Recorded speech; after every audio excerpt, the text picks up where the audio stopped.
Little స్టార్స్కి స్వాగతం. Energetic little stars 143 channel. ఉషోదయం నవల, కొత్త నవలకి స్వాగతం. ఆడియో నవల ఫుల్ ఎపిసోడ్స్ చూడాలనుకుంటే పక్కనే ఉన్న బెల్ ఐకాన్ని సబ్స్క్రైబ్ చేసుకొని క్లిక్ చేస్తే మీకు న్యూ వీడియోస్ నోటిఫికేషన్స్ కూడా వస్తాయి ఫ్రెండ్స్. ఉషోదయం కొత్త నవలకి స్వాగతం అండి. మన ఛానల్ మీరు ఫస్ట్ టైం చూస్తున్నట్టయితే మన ఛానల్ సబ్స్క్రైబ్ చేసుకొని పక్కనే ఉన్న బెల్ ఐకాన్ని క్లిక్ చేసుకోండి. న్యూ వీడియోస్ నోటిఫికేషన్స్ మీకు వస్తాయి. ఉషోదయం 8వ భాగానికి స్వాగతం అండి. ఫస్ట్ టైం చూసినట్టయితే మన ఛానల్ని సబ్స్క్రైబ్ చేసుకోండి, లైక్ చేయండి. ప్రభుత్వాన్ని ఇలాంటి పనులతో ఇరుకున పెట్టద్దు. తీసుకున్న డబ్బులు వెంటనే చెల్లించండి, లేదంటే తర్వాత ఏం జరుగుతుందో ఆలోచించుకోండి. ఈ కేసు ఇంకా పోలీసులకి హ్యాండ్ ఓవర్ చేశాం. ఈ నీరదని ఎక్కడ పెట్టారో, ఎవరు పెట్టారో గప్చిప్గా వదిలిపెట్టండి, లేదంటే be prepare for the worst అంటూ చాలా గట్టిగానే దులిపేశారు హోంమంత్రి. మిమ్మల్ని వెనకేసుకు వచ్చి రక్షిస్తుందన్న అపవాదు ప్రభుత్వాన్ని కొద్దు. ఆలోచించుకోండి. రేపటిలోగా ఆ అమ్మాయిని విడుదల కావాలి. ఇదే హెచ్చరిక, గంభీరంగా అన్నారు హోమ్ మినిస్టర్. కిడ్నాప్తో మాకేం సంబంధం? ఏదో చెప్పబోయారు కొందరు. హోంమంత్రి వారిస్తూ, ఎవరికి సంబంధం ఉందో వారికే ఈ హెచ్చరిక. ఎవరికి సంబంధం లేకుండా ఊరికే ఆ అమ్మాయి గాల్లో మాయమైందా? పేపర్ మీద కక్షతో చేసిన పని ఇది. ఎవరు చేశారన్నది తేలదు కనుక అందరూ శిక్ష ఎదుర్కోవాల్సి ఉంటుంది. గట్టిగా వార్నింగ్ ఇచ్చి వెళ్ళాడు హోంమంత్రి. మాడిపోయిన ముఖాలతో వెళ్ళారు అందరూ. మీ భార్య గారి ఫ్రెండ్ చెల్లెల్ని కిడ్నాప్ చేశారట కదా? రంజని హేళనగా అంది. ఏం, ఇందులో కూడా నీకేదన్నా జోక్ కనిపిస్తుందా? అలా హేళనగా మాట్లాడుతున్నావు అన్నాడు కోపంగా రవీంద్ర. అబ్బో, మీ ఆవిడనే కాదు, ఆవిడ తరపు ఎవరినన్నా ఏదన్నా అంటే కోపం వచ్చేస్తుంది తమరికి. స్టాప్ ఇట్ రంజని, ఇది దెప్పే సందర్భం కాదు. ఏ మాట ఎప్పుడు మాట్లాడాలో తెలుసుకో. రంజని మొహం చిన్నబుచ్చుకుంది. నీకు ఏ మాటన్నా కోపం వచ్చేస్తుంది ఈ మధ్య. ఏదో సరదా కంటే ఇది సరదా విషయమా? పాపం వాళ్ళలా ఏడుస్తుంటే నీకు వినోదంగా ఉందా? బాబోయ్ క్షమించు, ఊరికే అన్న అంతే. రంజని నమస్కారం పెడుతూ కోపంగా అంది. శారద మా ఆవిడికే కాదు, నాకు వాళ్ళ ఫ్యామిలీ ఫ్రెండ్స్. మేమంతా ఇదివరకు ఎంత సరదాగా కలిసి పిక్నిక్లకి వాటికి వెళ్ళేవారమో. నారాయణమూర్తి జెంటిల్మ్యాన్, ఆయనకి ఇలాంటి కష్టం వచ్చిందని అందరం ఎంతో బాధపడుతున్నాం బాధగా అన్నాడు. రంజనితో మాట్లాడుతుండే కానీ సునీత నుంచి అతనికి ఫోన్ వచ్చింది. రవి, గౌతమ్ స్కూల్ నుంచి ఫోన్ వచ్చింది. గౌతమ్ బస్ దిగి గేటులోకి వెళ్తుండగా స్కూటర్ వచ్చి వీడిని గుద్దిందట. వీడు కింద పడిపోయాడు. చెయ్యి విరిగినట్టుంది. 2-3 చోట్ల గీరుకుపోయాయి. ఒకటే ఏడుస్తున్నట్టు చెయ్యి నొప్పి అంటూ హెడ్ మిస్ ఫోన్ చేసి వెంటనే రమ్మంది. రవి ప్లీజ్ కారు తీసుకొస్తావా? సునీత గాబరగా అంది. ఓ గాడ్, ఎంతసేపు అయింది? ఇప్పుడే వస్తాను, నువ్వు రెడీగా ఉండు, బయలుదేరుతున్నాను అని కారు తాళాలు తీసుకొని బయలుదేరాడు. రంజని, నేను ఇంటికి వెళ్ళి స్కూల్కి వెళ్ళాలి. మా గౌతమ్కి చిన్న యాక్సిడెంట్ అయి చెయ్యి విరిగింది, హాస్పిటల్కి తీసుకెళ్ళాలి. లంచ్ టైంకి రాగలనో లేదో మేనేజ్ చెయ్యి అంటూ గబగబా వెళ్ళిపోయాడు. రంజని మొహంలో రంగులు మారాయి. మొగుడు డైవర్స్ ఇచ్చిన అన్నింటికీ ఈయనగారు మళ్ళీ కావాలి. ఈయనకి బుద్ధి లేదు. ఆవిడ పిలవడం, ఇతను పరిగెత్తడం కసిగా అనుకుంది. ఏం సార్ అలా ఉన్నారు? ఒంట్లో బాగోలేదా? సుప్రియ చాలా ఆతృతగా కనబరుస్తూ అడిగింది. ఆఫీస్కి వచ్చిన దగ్గర నుంచి చాలా అసహనంగా ఉన్నాడు ప్రకాష్ ఆ రోజు. ఏం లేదు సుప్రియ, ఉదయం నుంచి తలనొప్పి, ఏదో చికాకు. శారద కూడా లేదు. ఇంట్లో రాహుల్ ఒకటే విసిగిస్తున్నాడు అన్నాడు. సార్, మాత్ర ఏం వేసుకోలేదా?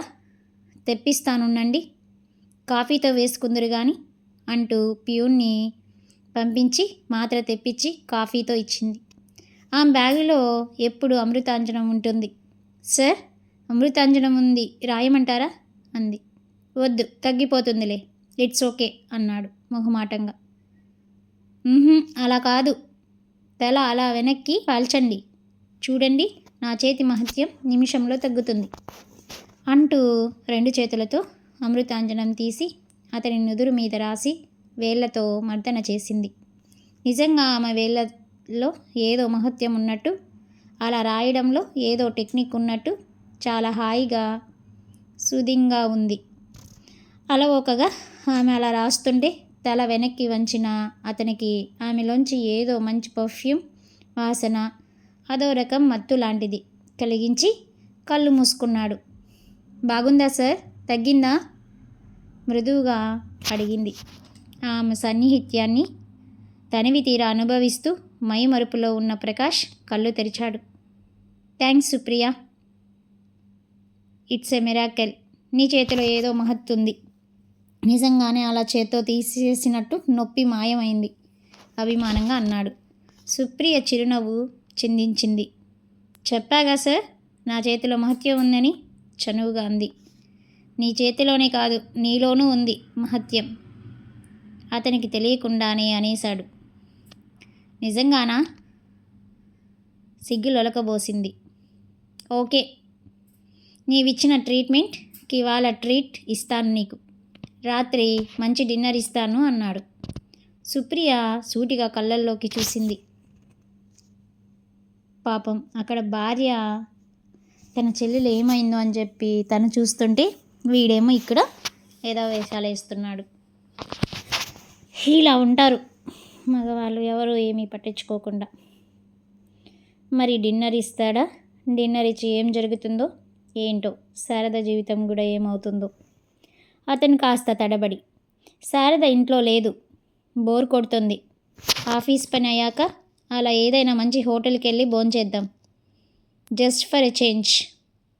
షూర్ అంది. ఇద్దరు ఎవరి పనిలో వారు పడ్డారు.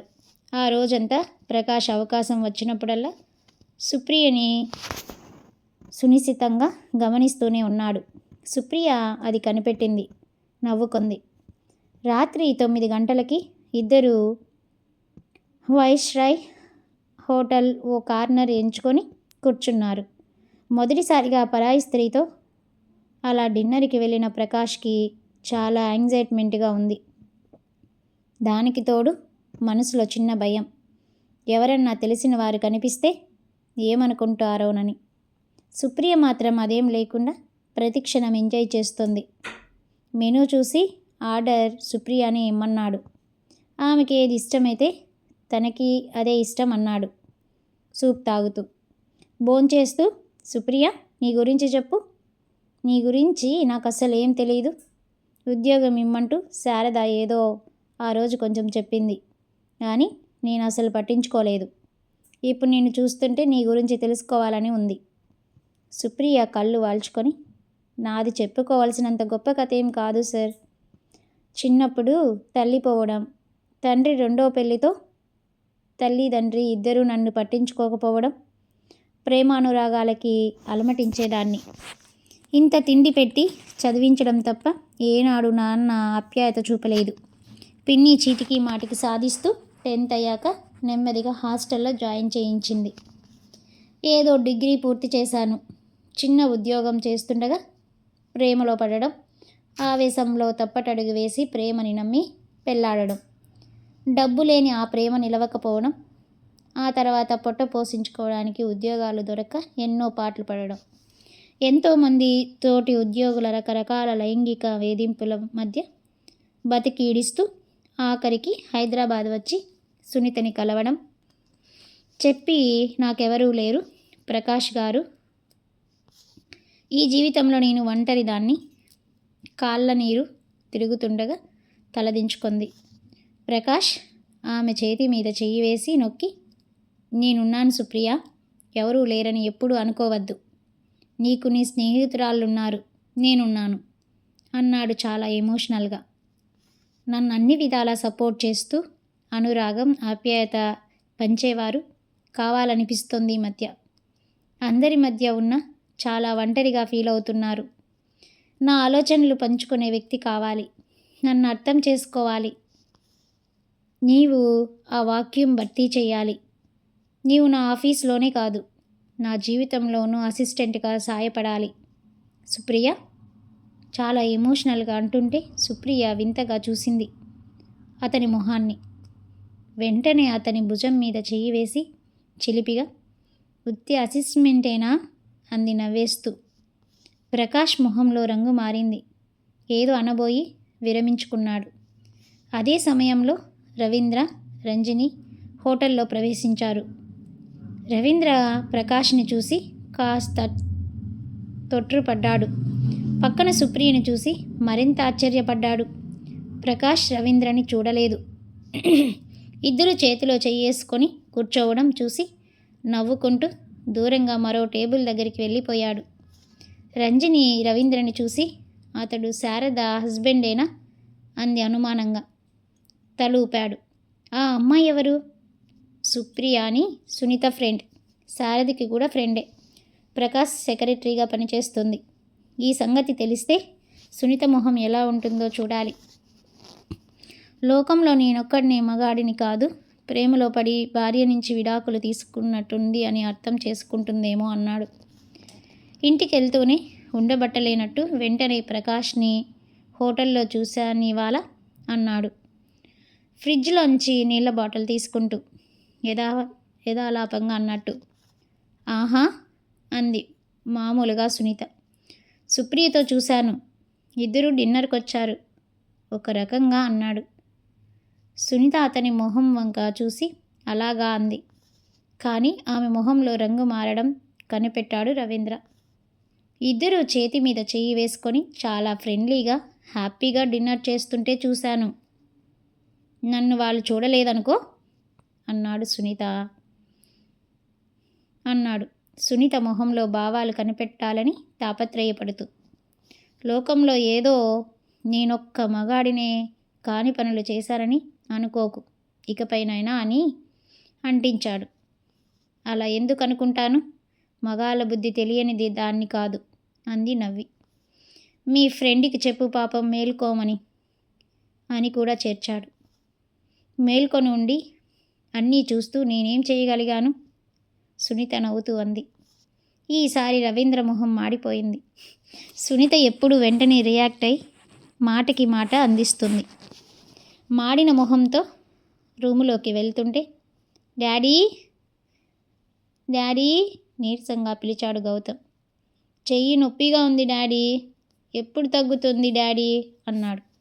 రవీంద్ర కొడుకు మంచం మీద కూర్చొని, తగ్గిపోతుంది నాన్న, ఎముక విరిగింది కదా, అతుక్కోవాలి కదా, ఇంకో 4 రోజులు కాస్త నొప్పి తగ్గుతుంది, ఎడం చెయ్యి కదా పర్వాలేదు, ఇంకో వారంలో స్కూల్కి వెళ్దువు గాని కొడుకు తల నిమిరి బుజ్జగింపుగా అన్నాడు.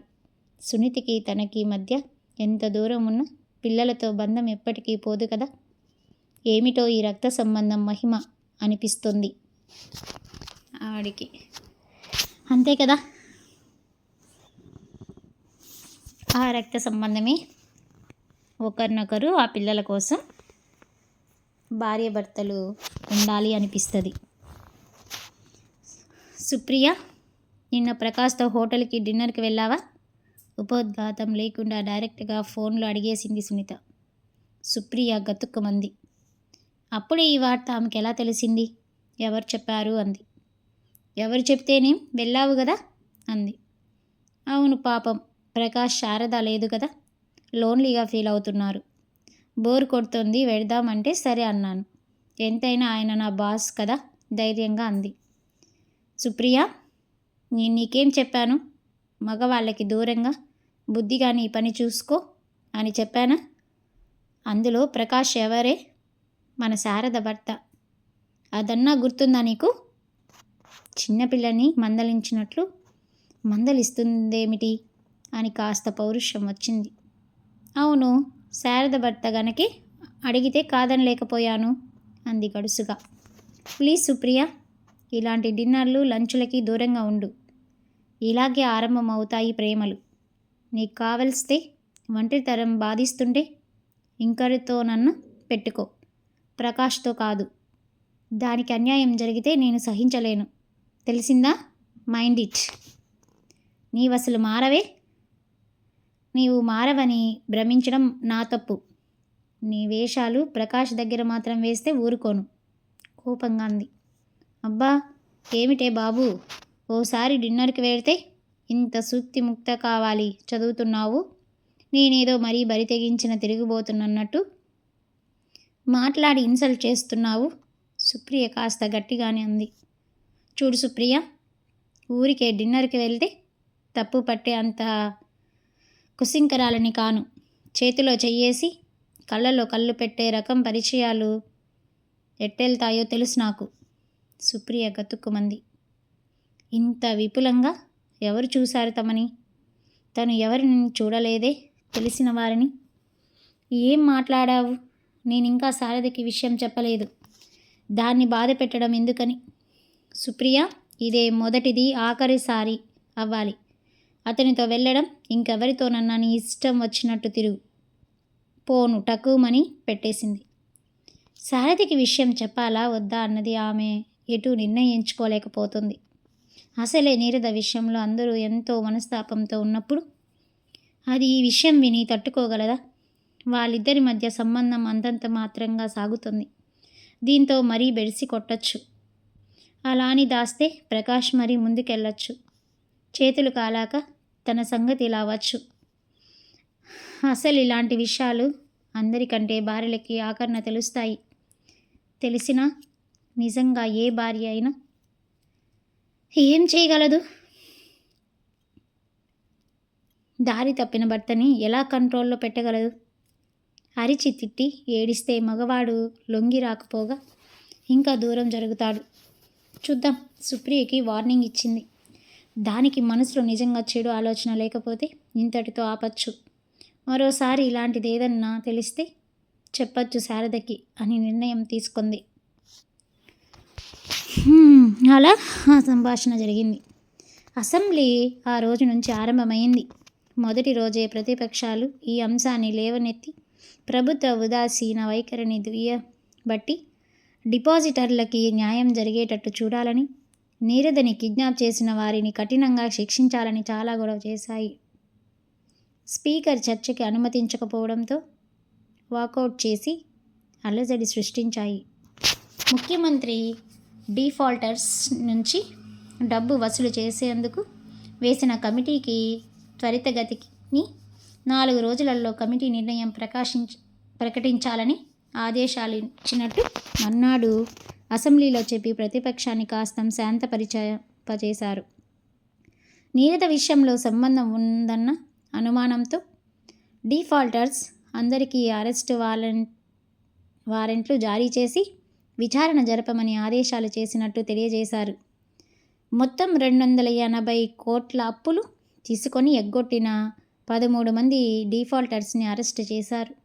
బెయిల్ దొరకకుండా 3 రోజులు సెల్లో కూర్చోవలసి రావడంతో ఈ విషయంలో ప్రభుత్వం చాలా సీరియస్గానే ఉందన్నది అందరికీ అర్థమైంది. అందరితో మాట్లాడి కమిటీ తమ నిర్ణయం ప్రకటించింది. 15 రోజులలో తీసుకున్న అప్పులో 40% ఇవ్వాలి. మరో 40% 3 నెలలలో, 6 నెలల్లో మిగతా 20% చెల్లింపులు చేయాలని, అలా చేయని పక్షంలో వాళ్ళ స్థిరాస్తులు వేలం వేసి ఆ డబ్బు డిపాజిటర్లకి అందజేయాలన్న తమ తీర్పు వెళ్ళబుచ్చింది. ఇటు కమిటీ తీర్పు జైల్లో పడి ఉండడంతో అప్పు ఏదో దారిని చెల్లగొట్టక తప్పదన్న నిర్ణయానికి వచ్చారు. 3వ రోజున అనుమానితులందరినీ కోర్టులో హాజరుపరిచారు పోలీసులు. వాదుల తరపున లాయర్లు బెయిల్ పిటిషన్లు కోర్టులో సబ్మిట్ చేశారు. ఆ రోజంతా వాదోపవాదాలు విన్న జడ్జి కమిటీ ఇచ్చిన తీర్పులో తాము ఏకీభవిస్తున్నట్టు, అలా అప్పులు తీర్చే వరకు బెయిల్ మీద విడిచిపెడుతున్నట్టు, తీర్చని పరిస్థితి వస్తే బెయిల్ రద్దు చేస్తామని మానవతావాద దృక్పథంతో నీరదని విడిచిపెట్టాలని తీర్పు ఇచ్చారు. చాలా సంచలనాత్మకంగా ఒక్కరోజు కోర్టు 13 మంది కేసుల్ని క్షుణ్ణంగా పరిశీలించి వెంటనే తీర్పు చెప్పడం, అటు కమిటీ కూడా బాధితులకి న్యాయం జరిగేటట్టు తీర్పునివ్వడం డిపాజిటర్లకి, బ్యాంక్ స్టాఫ్కి చాలా ఆనందాన్నిచ్చింది. ప్రముఖంగా పత్రికలు, మీడియా ఈ వార్తలు ప్రసారం చేశాయి. ఇంకా నీరద సంగతి తేలవలసి ఉంది. నారాయణమూర్తి గారిని తరపున ప్రకాష్ క్రిమినల్ కేసు నమోదు చేశాడు. కిడ్నాప్ కేసు ఇంకో 2 రోజుల్లో హీరింగ్కి రానుంది. ఆ రోజు ఉదయం 5:30కి పాలవాడు పాల ప్యాకెట్లు గుమ్మం ముందు పెట్టడానికి వచ్చేసరికి గుమ్మం ముందు ఎవరో పడి ఉండడం కనిపించింది.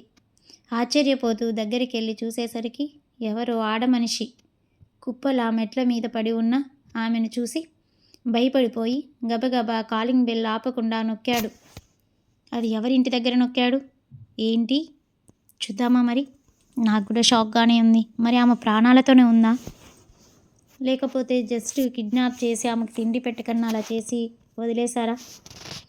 నారాయణమూర్తి గదిలోంచి వచ్చి, ఎవరమ్మా, ఎవరొచ్చారు? తలుపు తీస్తున్న శారదని చూసి అన్నారు. తెలీదు నాన్న, ఉండండి చూస్తాను అంది. తలుపు తీసేసరికి పాలబ్బాయి, ఏమిటి బెల్ ఎందుకు కొట్టావు అంది విసుగ్గా. అమ్మగారు ఇటు చూడండి, మీ గుమ్మం ముందు ఎవరో పడి ఉన్నారు, ఇటు చూడండి అన్నాడు గాబరాగా. వంగి చూసిన శారద కెవ్వు కెవ్వుమని కేక పెట్టి ముందుకురికి, నీరదా నీరదా, డాడీ నీరదా అంటూ కింద కూర్చొని బోర్లా పడి ఉన్న నీరదని వెనక్కి తిప్పింది. అసలు బతికుందా, చచ్చిపోయిన శవాన్ని పడేశారా? అయ్యో అయ్యో డాడీ రండి త్వరగా కేకలు పెట్టింది. ఆయన వచ్చి ఒక్క క్షణం స్థాణువులా నిలబడిపోయారు. అమ్మా నీరదా, తోటకూర కాడల ఎటు తిప్పితే అటు వాలిపోయిన ఆమెను చూసి చచ్చిపోయిందని అనుకున్నారిద్దరు. బాబూ కాస్త సాయం పడతావా? డాడీ అటు కాళ్ళు పట్టుకోండి కాస్త, శారదే అంది తెలివి తెచ్చుకొని. ముగ్గురు కలిసి లోపలికి మోసుకొచ్చి డ్రాయింగ్ రూములో దివాను మీద పడుకోబెట్టారు. అమ్మగారు ఇంకా ప్రాణం ఉందా? అదిగో చూడండి గుండె కొట్టుకుంటుంది అన్నాడు పాలవాడు. శారద గుండె మీద చెయ్యేసి నాడి పట్టుకొని చూసి, అవును డాడీ బతికే ఉంది అంది సంతోషంగా. వాళ్ళు చంపలేదు డాడీ, తెలివి తప్పిపోయిందలా ఉంది. సహకారంగా ఉన్న నీరదని చూసి, అమ్మా నీరదా అంటూ ఆమె తలని ఒళ్ళో పెట్టుకున్నారు. కాసిని నీళ్లు తెచ్చి మొహాన చల్లమ్మ, తెలివి తప్పింది వణుకుతున్న గొంతుతో అన్నారాయన. గబగబా గ్లాసులో నీళ్లు తెచ్చి మొహాన చిలకరించిన నీరదలో చలనం లేదు. జరుగుతున్న గలాబాకి నిద్రలేచి బయటికి వచ్చిన లలితమ్మ నీరదని ఆ స్థితిలో చూసి, నీరదా అంటూ దగ్గరికి రాబోయి నేల కూలింది. అయ్యో అమ్మా, నీవేంటమ్మా ఇలా, ధైర్యం తెచ్చుకో, నీరదికేం కాలేదు, బతికే ఉంది అంటూ తల్లిని లేవదీయబోయింది. ఆవిడ తెలివి తప్పింది. డాడీ అమ్మ చూడండి ఎలా అయిపోయిందో అంటూ కాస్త నీళ్లు మొహాన చిలకరించింది. ఆవిడ కాస్త కదిలి మళ్ళీ మగతలోకి వెళ్ళిపోయింది. భగవంతుడా, అమ్మా నీరదా, ఎంత కదిపినా నీరదలో చలనం లేదు. ఈ 15 రోజులలో గుర్తుపట్టలేనంతగా మారిపోయింది. ఆమె మొహం, కళ్ళు లోతుల్లోకి వెళ్ళిపోయాయి. మనిషి సగానికి సగం అయిపోయిన నల్లగా కమిలినట్లయింది ఒళ్ళంతా. మొహంలో కళాకాంతి లేదు. బతికున్న మనిషిలాగాన శాకాహారంగా ఉంది, శావాకారంగా ఉంది. శారద నీరదకేదో మత్తు ఇంజెక్షన్ ఇచ్చి తెచ్చి పడేసినట్లున్నారు. ఆసుపత్రికి తీసుకెళ్దాం పదమ్మా. శారదా, ఇదిగో ఈ కాగితం ఏదో మెడలో కట్టారు చూడు. శారద మెడలో వేసిన కార్డు లాంటిది తీసి చూసింది. నీవు మాకు చేసిన డ్యామేజీలు బదులు ఈ డ్యామేజ్, చెల్లుకు చెల్లు, దెబ్బకి దెబ్బ, కూతుర్ని కాపాడుకో చేతనైతే అని ఉంది. ఎంత క్రూరులు వెధవలు, శారద కోపంగా అంది. ఉండండి నాన్న, ప్రకాష్ని రమ్మంటాను. వద్దమ్మా, అతను లేచి వచ్చేసరికి ఆలస్యం అవుతుంది. ముందు మనం వెంటనే ఆసుపత్రికి వెళ్ళాలి. ఇటు మీ అమ్మకి తెలివి రాలేదు. బాబు, ఒక్క నిమిషం ఉండు నాయన, కాస్త కారులో పడుకోబెట్టాలి, సాయం పట్టు, పాలవాడికి చెబుతూ లోపలికెళ్ళి గబగబా బట్టలు మార్చుకున్నారు. శారద లోపలికెళ్ళి నైట్ గౌన్ మార్చి చీర కట్టుకొని తల సరి చేసుకొని నోరు కడుక్కొని వచ్చింది. ముగ్గురు కలిసి కారులో కూర్చోబెట్టారు. శారద ఇద్దరిని చెరో పక్క కూర్చోబెట్టుకొని వెనక సీటులో కూర్చుంది. 6 కిలోమీటరు దూరంలో ఉన్న ఓ పెద్ద నర్సింగ్ హోమ్కి తీసుకెళ్లేసరికి పూర్తిగా తెల్లవారింది. కారులో కూర్చునే ప్రకాష్కి, శ్రీనివాస్కి సెల్ నుంచి ఫోన్ చేసి జరిగింది చెప్పి వెంటనే పలానా నర్సింగ్ హోమ్కి రమ్మని చెప్పింది శారద. నర్సింగ్ హోమ్లో ఎవరూ డ్యూటీ డాక్టర్ తప్ప పెద్ద డాక్టర్ ఎవరూ లేరు. స్ట్రెచ్చర్లో ఇద్దరిని మోసుకెళ్లారు నర్సులు, వార్డు బాయ్స్ కలిసి. డ్యూటీ డాక్టర్ పరీక్ష చేసి, ఈమె చాలా మత్తులో ఉంది, ఏదో చాలా స్ట్రాంగ్ ఇంజెక్షన్ ఇచ్చినట్టున్నారు అన్నాడు నీరదని పరీక్షించి. ఈమె ఎన్నాళ్ళ బట్టి ఇలా ఉంది, చాలా వీక్గా కొట్టుకుంటుంది నాడి అంటూ వివరాలు అడిగాడు. నారాయణమూర్తి జరిగింది చెప్పాడు. ఓ గాడ్, ఈ అమ్మాయేనా కిడ్నాప్కి గురైంది? గత 15 రోజులుగా అక్కడుంది. అంటే శారీరకంగా, మానసికంగా చాలా దెబ్బతిని ఉండాలి. ఆహారం కూడా ఏం తీసుకున్నట్టు కనపడలేదు. పరీక్షిస్తూ ఆక్సిజన్ పెట్టించాడు. తనకున్న పరిజ్ఞానంతో ఏం చేయాలో అర్థం కాక వెంటనే పెద్ద డాక్టర్కి ఫోన్ చేసి పేషెంట్ వివరాలు చెప్పాడు. ఫోన్లో ఆయన చెప్పింది విని ఏదో ఇంజెక్షన్ చేశాడు. సార్ వస్తున్నారు, 10 నిమిషాలలో ఆయన చూస్తే గానీ తెలియదు ఏం జరిగిందో అన్నాడు. ఆ లలితమ్మ దగ్గరికెడితే ఆవిడికి ఇంకా తెలివి రాలేదు. ఈమెకి ఏమైంది? మా అమ్మగారు ఆవిడ మా చెల్లెల్ని ఆ విధంగా చూసి షాక్ అయింది, తెలివి తప్పిపోయింది. ఆవిడ ఈ సంఘటన తర్వాత బాగా దిగజారి ఆరోగ్యం పాడైంది. విపులీకరించినది శారద. ఆవిడికి బ్లడ్ ప్రెషర్ బాగా పెరిగినట్లుంటుంది అంటూ బ్లడ్ ప్రెషర్ చూస్తే విపరీతంగా 200/120 ఉంది. ఓ గాడ్, చాలా హై ఉంది ఈవిడికి అంటూ ఆమెకి ఓ ఇంజెక్షన్ ఇచ్చాడు. అరగంటలో ప్రకాష్, శ్రీనివాస్ వచ్చేసరికి అప్పుడే డాక్టర్ వచ్చాడు. శ్రీనివాస్ నీరదని చూస్తేనే, అక్క నీరదేనా? తను నీరదేనా? మన నీరదేనా? దిగ్భ్రాంతితో అన్నాడు. అవును శ్రీనివాస్, మనిషి ప్రాణాలతో ఉందంతే, దాన్ని ఏం చేశారో తెలియదు. చంపకుండా జీవోత్సవాన్ని చేసి వదిలిపెట్టారు, కళ్ళు తుడుచుకుంటూ అంది. ప్రకాష్ కూడా విచలితుడై కన్నీళ్లు పెట్టుకుంటూ కుర్చీలో కూలబడ్డ మామగారి భుజం మీద చెయ్యి వేశాడు ఓదార్పుగా. చూసారా ఫ్రెండ్స్, ఎలాంటి మనుషులు ఉన్నారో దేశం మీద. ఏం చేయలేం, అందుకే మన పని మనం చేసుకుంటూ పోవాలి. ఏదో చక్కదిద్దుదామని అందరి పనులకు వెళితే ఇలాగే జరుగుతాయి, తప్పదు.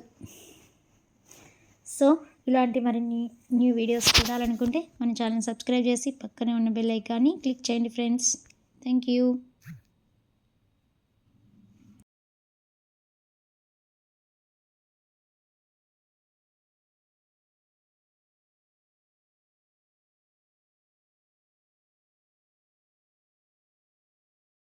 ప్లేలిస్ట్లో మరిన్ని మంచి మంచి నవలలు, పిల్లలకి బెడ్ టైమ్ స్టోరీస్, పెద్దలకి సరదాగా కాసేపు నవ్వుకోవడానికి ఫన్నీ జోక్స్, శివపురాణం, రామాయణం మన ప్లేలిస్ట్లో అవైలబుల్లో ఉన్నాయండి. చూసి ఎంజాయ్ చేయండి. అదేవిధంగా సరదాగా కాసేపు నవ్వుకోవడానికి మంచి మంచి ఫన్నీ జోక్స్, భార్య భర్తల జోక్స్ కూడా మన ఛానల్లో అవైలబుల్ ఉన్నాయి. Thanks for watching. Please subscribe my channel. ప్లేలిస్ట్లో మరిన్ని వీడియోస్ అవైలబుల్లో ఉన్నాయి. పిల్లలకి బెడ్ టైమ్ స్టోరీస్, మంచి మంచి నవలలు. నచ్చితే లైక్ చేసి సబ్స్క్రైబ్ చేసుకోండి. Thank you.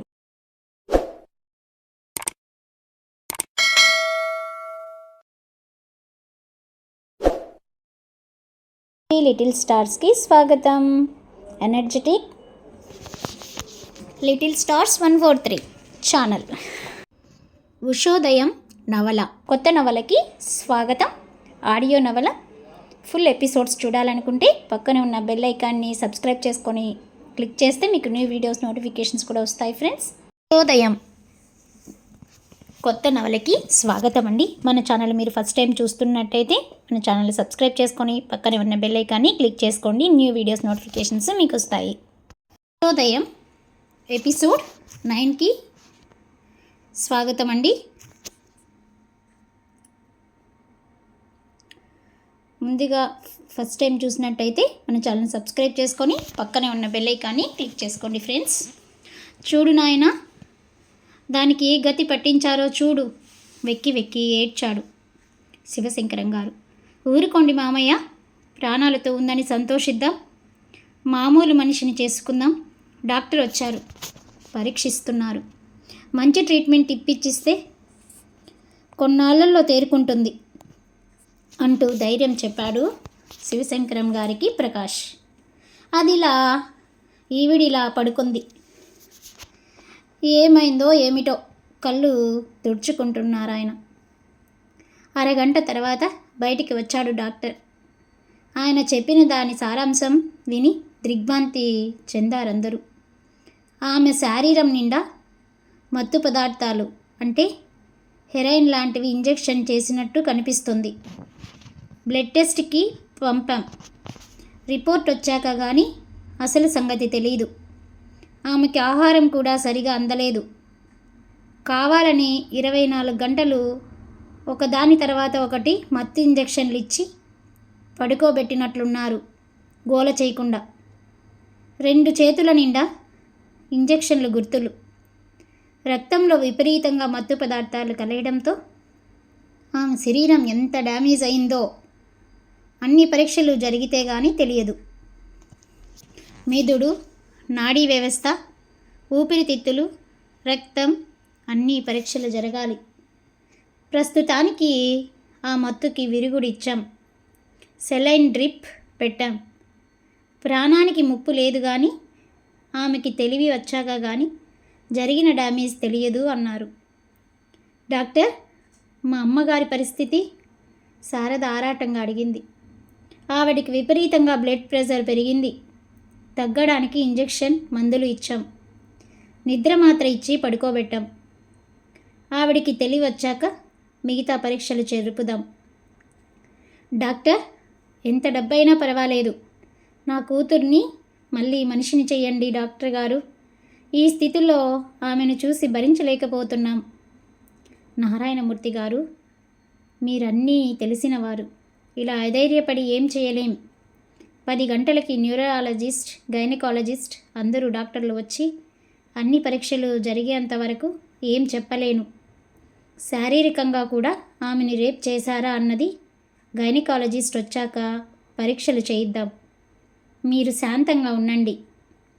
15 రోజులలో ఆమెని వాళ్ళ కక్ష తీర్చుకోవడానికి ఉపయోగించుకున్నారు.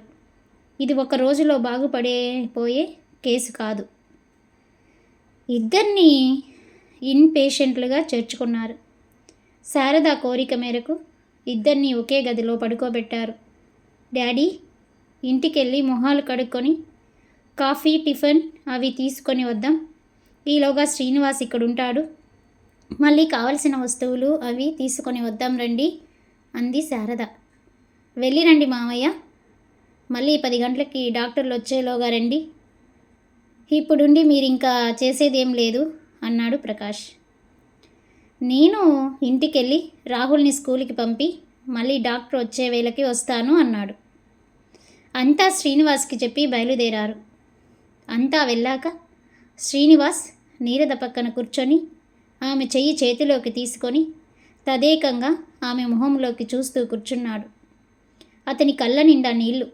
తుడుచుకోవడం కూడా మరిచి కూర్చున్నాడు పాపం. నీరద సంగతి తెలిసి పేపర్ రిపోర్ట్లు, మీడియా వారు కెమెరాలతో నర్సింగ్ హోమ్కి డాక్టర్లు ఎవరిని లోపలికి వదలలేదు. ఆసుపత్రి బయట వారి గోల చూసి ప్రకాష్ బయటికి వచ్చి టూకీగా జరిగింది చెప్పి నీరద మత్తు మైకంలో ఉందని డాక్టర్లు ట్రీట్ చేస్తున్న సంగతి చెప్పి గోల చేయకుండా దయచేసి వెళ్ళిపోమ్మని కోరాడు. 10 గంటలకి డాక్టర్ల బృందం వచ్చి అన్ని రకాల పరీక్షలు జరిపారు. గంట పాటు. బ్లడ్ రిపోర్ట్లో రక్తంలో చాలా హెవీ మత్తు పదార్థాల శాతం ఉందని నిర్ధారణ చేశారు. స్కానింగ్ మొదలు సిటీ స్కాన్ వరకు అన్ని రకాల పరీక్షలు జరిగాయి. గైనకాలజిస్ట్ నీరద రేపుకి గురి కాబడిందని, అది కూడా ఒక్కసారి కాదు 4-5 సార్లు జరిగి ఉండవచ్చని తేల్చి చెప్పింది. అది విన్న నారాయణమూర్తి గారు చిన్నపిల్లాడిలా మొహం కప్పుకొని ఏడ్చారు. నా తల్లిని ఎన్ని చిత్రహింసలు పెట్టారో, ఎలా భరించిందో అంటూ ఏడుస్తుంటే శారదే ఓదార్చవలసి వచ్చింది. మీ అమ్మ అదృష్టవంతురాలు, హాయిగా తెలివి లేకుండా పడి ఉంది. శ్రీనివాస్ వివర్ణమైన వదనంతో నిలబడ్డాడు. నీరదకి కాసేపు మగత విడిన తర్వాత తెలివి వచ్చినా ఎవరిని గుర్తుపట్టే స్థితిలో ఉండదని, గాబరా పడద్దని, ఆమె కాస్తైనా కోలుకొని తేరుకోవడానికి 10-15 రోజులు పడుతుందని డాక్టర్లు అన్నారు. ముఖ్యమంత్రి స్వయంగా నారాయణమూర్తి గారికి సానుభూతి ప్రకటించి కనీసం ప్రాణాలతో మిగిలినందుకు ఆనందం వ్యక్తం పరిచారు. లలితమ్మకి తెలివి వచ్చింది కానీ ఆమెకి లైట్గా పక్షవాతం సోకింది. ఎడం చేతికి మూతి ఎడమ పక్కకి వంకర తిరిగింది. అది పెద్ద సీరియస్ కాదని, కొద్ది రోజులలో మళ్ళీ మామూలు అయ్యే అవకాశం ఉందని, ఆవిడ బ్లడ్ ప్రెషర్ తగ్గడానికి మందులిచ్చి ఆవిడికి సెలైన్ డ్రిప్ పెట్టారు. 2 పేషెంట్ల బాధ్యత అంతా శారద మీద పడింది. నారాయణమూర్తి గారైతే పెద్ద జబ్బు చేసిన వారిలా నీరసపడిపోయారు. ఓపిక లేక అలా కుర్చీలో వాలిపోయిన ఆయనని చూసి ఈ దెబ్బతో ఆయన ఏమవుతారోనన్న భయం కలిగింది శారదకి. సీను, నువ్వు ఆఫీస్కి వెళ్ళు, పేపరు బాధ్యత నీ మీదే ఉంది. నాన్న ఇంట్లో రాగలరని అనుకోను, నువ్వే చూసుకోవాలి అంతా, వెళ్ళు. ఇక్కడ నీరదని చూడడానికి నేను, నర్సులు అందరం ఉన్నాం. నీ పని అయ్యాక రా అంటూ పంపింది శారద. 11 గంటల వేళ నీరదలో కాస్త కదలిక కనిపించింది. బలవంతంగా కళ్ళు తెరవడానికి ప్రయత్నిస్తున్నట్టు రెప్పలాడించింది. కాళ్ళు చేతులలో కదలిక ఎక్కువయింది. నర్స్ డాక్టర్ని పిలుచుకువచ్చింది. అంత ఆరాటంగా చూస్తుండగా 10 నిమిషాలకి కాస్త కళ్ళు తెరిచింది. కానీ ఆమె కళ్ళల్లో జీవం లేదు. శూన్యంలోకి చూస్తున్నట్టుంది. చుట్టూ ఏం జరుగుతుందో, ఎవరున్నారో ఏమీ చూడలేని, గ్రహించలేని దానిలా అలా శూన్యంలోకి చూస్తూ కాళ్ళు చేతులు కదిలించసాగింది విపరీతంగా. ఇటూ అటూ పొర్లసాగింది. డాక్టర్ నాడి పట్టుకొని చూసి ఇంజెక్షన్ రెడీ చేయమని నర్స్కి చెప్పి శారదని నీరదని పలకరించమన్నాడు. పాపం కదా, మంచి చేయడానికి వెళ్తే ఆ అమ్మాయి అలా అయిపోయింది. అంతేనండి, ఈ కాలం మంచి చేయాలనుకున్న చెడు అలా జరుగుతూ ఉంటాయి. ఎవరేం చేయగలం పాపం, ఇలాంటి పరిస్థితులలో ఎవరున్నా అలాగే ఉంటుంది. నీరదా, ఇటు చూడు. శారదని, నేను, నన్ను గుర్తుపడుతున్నావా? నీరదా, ఇటు చూడమ్మా అంటూ చెల్లెలి తల మీద చెయ్యి వేసి నిమురుతూ రకరకాలుగా పలకరించింది. నీరద ఆ మాటలు విననట్టు అదే శూన్యంలోకి చూపు, ఏ స్పందన లేని భావం. హుష్, ఆమెకింకా తెలివి రాలేదు. ఆమె శరీరం నిండా మత్తు పదార్థాలు నిండిపోయి ఉన్నాయి. నెత్తురులోంచి ఆ దుష్ట ప్రభావం పోవడానికి ఇంకా సమయం పడుతుంది. ఆమెకి తెలిసిన మనుషుల గొంతు, స్పర్శ, ప్రేమతో నిండిన ఓదార్పు మాటలు వినిపిస్తుండాలి. కావాల్సిన వారి ప్రేమాభిమానాలు, స్పర్శ తొందరలో ఆమెకి తెలివి రావడానికి ఉపయోగపడుతుంది. డాక్టర్ విశదీకరించాడు. మీలో ఎవరో ఒకరు తరచూ ఆమెని పిలుస్తూ మాట్లాడుతూ ఉండండి. ఆమె శరీరం రియాక్ట్ అవ్వకపోయినా మనసు ఆ స్పర్శని, ఆ శబ్ద తరంగాలని గ్రహిస్తుంది. తప్పకుండా మేం ఎవరో ఒకరం విడవకుండా నీరద దగ్గర ఉండి మాట్లాడుతూ ఉంటాం, శారద అంది. లలితమ్మ కళ్ళు తెరిచి ఇటే చూస్తుంది. ఏదో మాట్లాడాలని ప్రయత్నిస్తుంది. శారద అది గుర్తించి, అమ్మా, మన నీరదమ్మా, అది ప్రాణాలతో బతికి బయటపడిందమ్మా. కొద్ది రోజులలో బాగవుతుందని డాక్టర్లు చెప్తున్నారు. నువ్వు భయపడడానికి ఏమీ లేదు. నువ్వు కోలుకోవమ్మా. నీరదని ఎవరు చూసుకుంటారు? నీవు ఇలా పక్క మీద పడుకుంటే? నీవు ఆరోగ్యంగా ఉంటేనేనమ్మా ఇల్లు నడిచేది. తల్లి జుట్టు సవరిస్తూ తనే తల్లి అయ్యింది. లలితమ్మ నీరద వంకే చూస్తుంది. ఆమె కండ్ల నిండా నీళ్లు. ఏదో చెప్పాలని నోరు తెరవాలన్నా తెరవలేకపోయింది. మూతి వంకర తిరిగింది. కుడి చేత్తో తన నోరు చూసింది. ఎడమ చెయ్యి వంక చూసింది. నయం అవుతుందమ్మా. నువ్వు ప్రశాంతంగా ఉంటే నీ బ్లడ్ ప్రెషర్ తగ్గుతుంది. బ్లడ్ ప్రెషర్ తగ్గందే ఈ జబ్బు నయం కాదు. నువ్వు ప్రశాంతంగా ఉండు ముందు. అమ్మా, మీరిద్దరూ ఇలా ఉంటే నాన్న ఏమైపోతారు? నువ్వు ధైర్యం తెచ్చుకో అంటూ ఓదార్చింది. సాయంత్రం సునీత ఆఫీస్ నుంచి డైరెక్ట్గా వచ్చి చూసి చలించిపోయింది. ఏమిటే ఈ ఘోరం? ఎంతకి తెగించారే ఆ దుర్మార్గులు? కళ్ళు తుడుచుకుంటూ అంది. అమ్మ కూడా ఇలా అవ్వడం ఏమిటే కర్మ? కష్టాలన్నీ ఒకేసారి చుట్టబెట్టుకొని వస్తున్నాయన్నది ఎంత నిజం? ఈ సమయంలో వీళ్ళకి నీవే ఆసరా. ఇల్లు, ప్రకాష్ పిల్లాడు కొన్నాళ్ళు మర్చిపోవాలి. నీ అదృష్టం కొద్దీ అర్థం చేసుకునే అత్తగారుంది. ఆవిడ పాపం అంతా చూసుకుంటున్నారే. అప్పుడప్పుడు ఈయనగారే కాస్త సనుగుతారు అంది శారద. ఏం పాపం? నిన్ను మిస్ అవుతున్నాడటనా? అంత సీనుందా? అంది హాస్యంగా అన్నట్టు. అవును. సుప్రియ ఎలా గెటెన్ అవుతుంది మీ ఆయనతో? ఏమో, నా గొడవల్లో నేనున్నాను. దాని సంగతి ఎక్కడ పట్టించుకోను? కాస్త పట్టించుకోవాలే తల్లి. ఈ మగాళ్ళ మీద ఓ కన్నేసి ఉంచాలే నవ్వుతూ హాస్యంగా అన్నట్లంది. శారద కాస్త అనుమానంగా, ఏమిటలా అంటున్నావు అంది. ఊరికే సరదాకి. అంటే గాబరా పడుతున్నావు ఎందుకే? సరే, నేను వెళ్ళాలి. పిల్లలు ఒంటరిగా ఉన్నారింట్లో. మళ్ళీ వీలు చూసుకొని వస్తాలే. సునీత ఇంటికి వచ్చేసరికి వీధి గుమ్మం దగ్గర కూర్చొని గౌతమ్ ఏడుస్తున్నాడు. పక్కన పుస్తకాల సంచి. సునీత గుండె జారిపోయింది. పరుగున వచ్చి, ఏం నాన్న ఇక్కడ కూర్చున్నావు? లోపలికి వెళ్ళలేదేం? స్వీటీ ఏది? ఆతృతగా అడిగింది.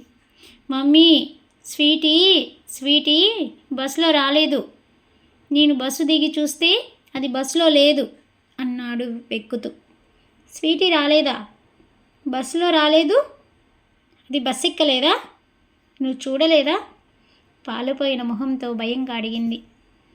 ఏమో మమ్మీ, గర్ల్స్ అంతా ముందు నుంచి ఎక్కుతారుగా. బస్సు ఎక్కిందనుకున్నాను. దిగాక కానీ చూడలేదు మమ్మీ. మళ్ళీ ఏడుపు ఆరంభించాడు. సునీత బెబ్బేలు పడిపోయి కొడుకు తల గుండెలకు దుమ్ముకొని తాళం తీసి లోపలికి తీసుకెళ్ళింది. ఆమె గుండెలెదురుతూ చెయ్యి వణికింది. స్కూల్లోనే ఉండిపోయిందా? అసలు బయటకు వచ్చిందా?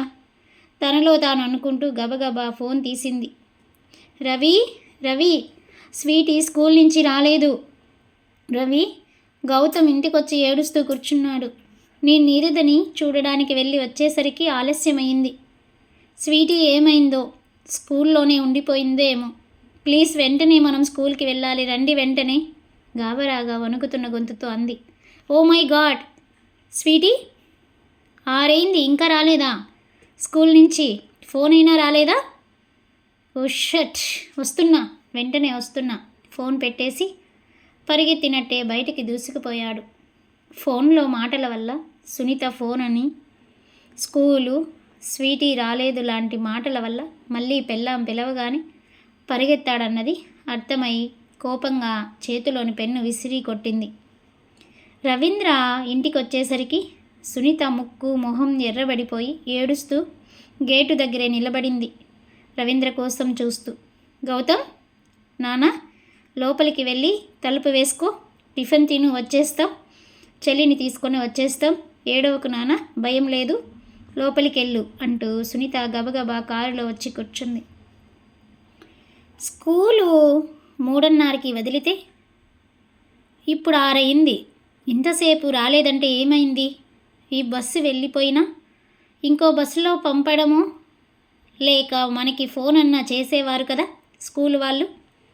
అలా రాలేదంటే అది అసలు ఎక్కడుండి ఉంటుంది? కొంపతీసి రవీంద్ర వివర్ణమైన మొహంతో సునీత వంక చూశాడు. మరి ఈ పిల్ల ఏమవుతుందో ఏమిటో ఈ సంసార గొడవలు, ఈ బాధ్యతలు ఇవి కదండి, ఎలా ఉంటాయో ఇవన్నీ లీనమైతే పరిస్థితులు ఈ వయసులో ఎందుకు ఈ గొడవలా అనిపిస్తుంది కదా. ఓ గాడ్, స్వీటీని కాపాడు. కర్మ, నేను ఇవాళే ఆలస్యంగా రావాలా? పాపం గౌతమ్ ఒక్కడు అలా ఏడుస్తూ కూర్చున్నాడు. మనకి ఫోన్ అన్నా చేయాలని తట్టినట్టు లేదు. వస్తుంది అనుకుంటూ చూస్తూ కూర్చున్నాడు. సునీత గొంతు రుద్ధమైంది. రవీంద్ర డ్రైవ్ చేస్తూ రకరకాల ఆలోచనలతో సతమతమయ్యాడు. కారు దిగగానే వాచ్మ్యాన్ ఆశ్చర్యంగా చూశాడు. గబగబా స్వీటీ గురించి చెప్పగానే, లేదమ్మగారు, పిల్లలంతా అప్పుడే వెళ్ళిపోయారు. అంతా వెళ్ళాక తాళాలు వేస్తూ చూశాను. లోపల ఎవరూ లేరమ్మా అన్నాడు. మా పిల్ల బస్ ఎక్కనే లేదంటే లోపల ఉండిపోయి ఉండాలి. నువ్వు సరిగా చూసి ఉండవు.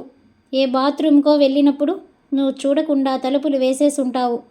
ముందు తలుపులు తీయి. లోపలుండిపోయిందేమో చూడాలి. లోపల లేదంటే అప్పుడు బయట వెతకాలి. త్వరగా తీయి. వాచ్మ్యాన్తో తాళాలు తీయించి ముందు స్వీటీ క్లాస్ రూమ్ చూసి బాత్రూములు, వరండాలు ఒక్కొక్క క్లాసు పరిగెత్తినట్టే చూసుకుంటూ వచ్చారు. ఒక్కొక్క రూము అయిపోతుంటే ఇద్దరి గుండెలు దడదడా కొట్టుకున్నాయి. స్వీటీ క్లాస్కి ఎడం పక్కనున్న సెకండ్ క్లాస్ బి సెక్షన్ తలుపు తెరవగానే గుమ్మం దగ్గర స్వీటీ పడి ఉంది. తెలివి తప్పి ఉంది. స్కూల్ బ్యాగ్, టిఫిన్ బాక్స్ చెల్లా చెదురుగా పడిపోయి ఉన్నాయి. స్వీటీ ఒక్క ఉదుటున సునీత పిల్లని ఒళ్ళోకి తీసుకుంది. మై గాడ్, రవి, స్వీటీ తెలివి తప్పింది, భయపడిపోయి ఉంటుంది. రవీంద్ర కూతుర్ని గుండెలకి హత్తుకొని, స్వీటీ కళ్ళు తెరవమ్మా, భయం లేదు, మేము వచ్చేసాం. సునీత, వాటర్ బాటిల్లో నీళ్లున్నాయేమో తీసి మొహాన్ జల్లు. అయ్యయ్యో. ఎంతోసేపటి నుంచి ఏడ్చి ఏడ్చి భయంతో స్పృహ తప్పినట్లుంటుంది. సునీత నీళ్లు చల్లినా స్వీటీ కళ్ళు తెరవలేదు. షాక్తో తెలివి తప్పింది. పద డాక్టర్ దగ్గరికి తీసుకెళ్దాం. రవీంద్ర కూతుర్ని ఎత్తుకొని గబగబా బయటికి వెళ్ళాడు. చూసావా, లోపలెవరూ లేరన్నావు. తాళాలు వేసే ముందు అన్ని గదులు సరిగ్గా చూడొద్దా? ఈరోజు మా పిల్లకి ఏదైనా అయితే నువ్వే బాధ్యుడు అవుతావు, సునీత కోపంగా అంది. కారులో సునీత, నాదే తప్పు, ఇవాళ ఆలస్యం చేశాను రావడం. స్వీటీకి ఏదైనా అయితే నేను బతకలేను. రవి, స్వీటీకి ఏం కాదంటావా? వల్లో పడుకోబెట్టుకున్న కూతుర్ని ముద్దాడుతూ ఏడుస్తూ అంది. గొంతు నిండా దుఃఖం అడ్డుపడి అతనికి మాట రావడం లేదు. ప్లీజ్ ఊరుకో సునీత, ఏడవకు. స్వీటీ దొరికిందంతే చాలు. ఏడ్చి ఏడ్చి భయంతో స్పృహ తప్పింది. ఇంకేం కాదు, ఊరుకో. డ్రైవ్ చేస్తూనే సునీత భుజాల చుట్టూ చెయ్యి వేసి ఓదార్పుగా అన్నాడు. డాక్టర్ స్వీటీని పరీక్షించి ఇంజెక్షన్ ఇచ్చాడు. మరేం పర్వాలేదు, త్వరలో తెలివి వస్తుంది. షాక్తో తెలివి తప్పింది. పల్స్, హార్ట్ అన్నీ బాగానే ఉన్నాయి. కాసేపు వెయిట్ చేద్దాం, తెలివి రావచ్చు అన్నాడు డాక్టర్. 10 నిమిషాలకి కళ్ళు విప్పింది స్వీటీ. తల్లిని చూస్తూనే ఒక్క ఉదుటున తల్లి మెడ కవిలించుకొని మమ్మీ మమ్మీ అంటూ ఏడవసాగింది. రవీంద్ర కూతురి తల నిమురుతూ, ఏడవకు తల్లి, నీకేం కాలేదు, మనం ఇంటికి వెళ్ళిపోదాం. వాచ్మ్యాన్ నేను లోపలుండగా తలుపేశాడు. నేనంత అరిచినా వినిపించుకోలేదు. లోపల చీకటి, భయం వెక్కి వెక్కి ఏడ్చింది. అసలు నువ్వు లోపలికి ఎందుకు ఉండిపోయావు? పిల్లలంతా వెళ్ళిపోతుంటే నువ్వెందుకు వెళ్ళలేదు? సునీత అడిగింది లాలిస్తూ. మమ్మీ, నా వాటర్ బాటిల్ డింపుల్ తీసుకుంది నీళ్ళు కావాలని, తర్వాత ఇవ్వలేదు. బస్ ఎక్కడానికి వస్తుంటే వాటర్ బాటిల్ గుర్తుకు వచ్చి దాని క్లాసుకి వెళ్ళాను. టేబుల్ మీద పెట్టేసి వెళ్ళిపోయింది. అది తీసుకొద్దామని వెళ్ళేసరికి తలుపు వేసేసి వెళ్ళిపోయాడు వాచ్మ్యాన్. ఏడుస్తూ ఒక్కొక్క ముక్క చెప్పింది స్వీటీ. ఇంకేం పర్వాలేదు, ఒకసారి యూరిన్కి తీసుకెళ్ళండి, తర్వాత ఇంటికి తీసుకెళ్ళండి. రాత్రి ఈ మాత్ర ఒకటి వేయండి పడుకునే ముందు. డాక్టర్ చీటీ ఇచ్చాడు. మీరు అదృష్టవంతులు, స్కూల్లో వెతికారు, మళ్ళీ లేకపోతే పిల్ల రాత్రంతా అలా పడి ఉండేది అన్నాడు. ఎస్ డాక్టర్, పిల్ల క్షేమంగా ఉంది, అంతే చాలు అన్నాడు రవీంద్ర. స్వీటీని తీసుకొని ఇంటికి వచ్చేసరికి గౌతమ్ ఎదురొచ్చి చెల్లెల్ని కౌగిలించుకున్నాడు. ఎక్కడా దొరికిందమ్మా స్వీటీ? స్కూల్లోనే ఉండిపోయింది. వాచ్మ్యాన్ చూసుకోకుండా తాళం వేసేశాడు. ఏడ్చి భయంతో తెలివి తప్పితే డాక్టర్ దగ్గరికి వెళ్ళి వస్తున్నాం కొడుక్కి చెబుతూ గబగబా పాలు వేడి చేసి తెచ్చింది. రవీంద్ర స్వీటీకి తాగిస్తూ, నాన్న నువ్వు పెద్దవాడివి, చెల్లి బస్సు ఎక్కిందో లేదో చూడాలి. నువ్వు ఇక ముందు ఎప్పుడు అది బస్సు ఎక్కిందో లేదో చూసుకోవాలి, తెలిసిందా? గౌతమ్ తలూపాడు. సునీత వచ్చి రవీంద్ర పక్కన కూర్చొని స్వీటీ తల నిమురుతూ కళ్ళు నీళ్లు పెట్టుకుంది. గౌతమ్ వచ్చి తండ్రి పక్కన కూర్చున్నాడు. ఒకే సోఫాలో కూర్చున్న నలుగురు ముచ్చటైన చిన్న ఫ్యామిలీలా ఉన్నారు. రవీంద్ర, సునీత మనసుల్లో అదే ఆలోచన వచ్చింది. కొడుకుని కూతురిని దగ్గరికి లాక్కొని ఆ చేత్తోని సునీత భుజం చుట్టూ చెయ్యి వేసి, no more crying, happy ending అన్నాడు మనసారా. పిల్లలు పడుకున్నాక, సునీత మనం ఎంత అదృష్టవంతులం, స్వీటీకి ఏమన్నా అయితే నన్ను నేను ఎప్పటికీ క్షమించుకోలేకపోయేవాడిని అన్నాడు.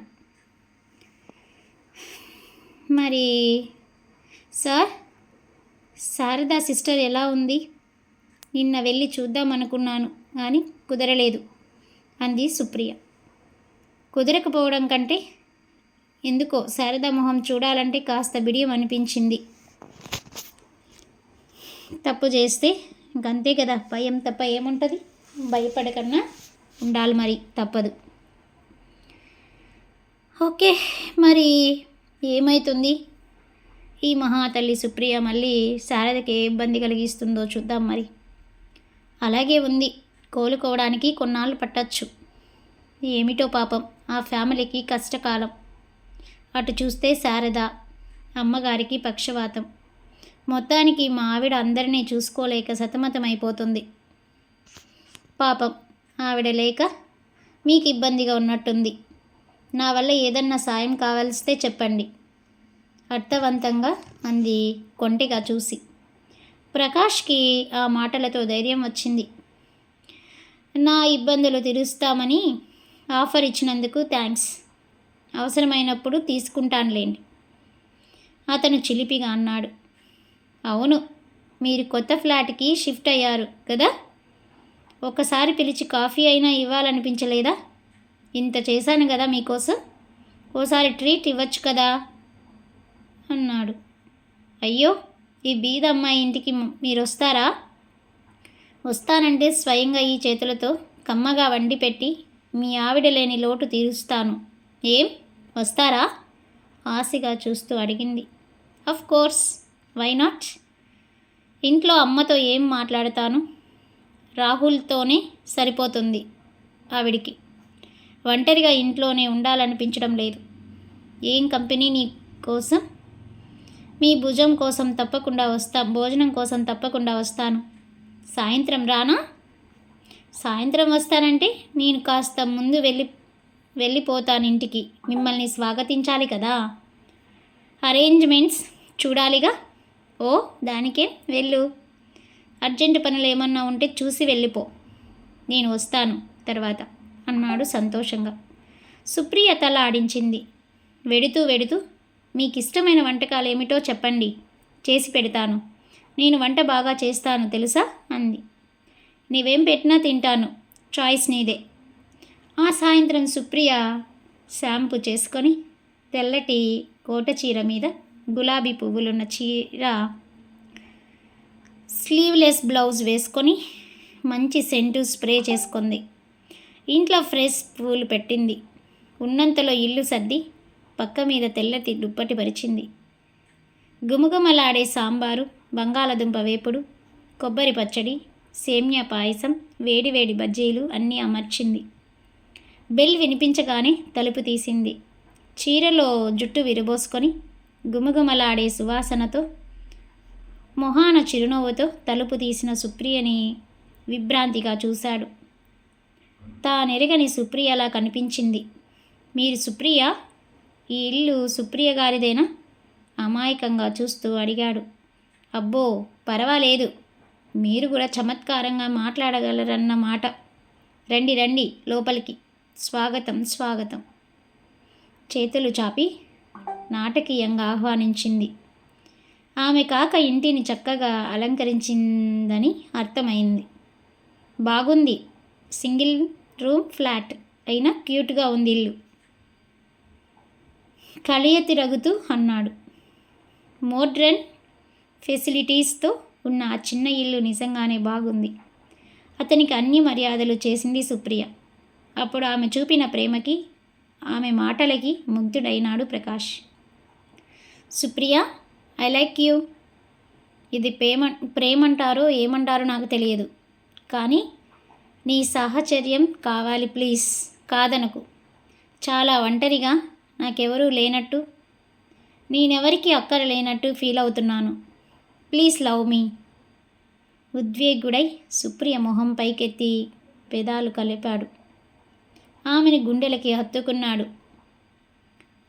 మొహం వేషంతో ఆమెని ముద్దాడుతూ, ఐ లైక్ యూ సుప్రియ, నువ్వు నాకు కావాలి, కాదనకు అంటూ ఆవేశపడిపోయాడు.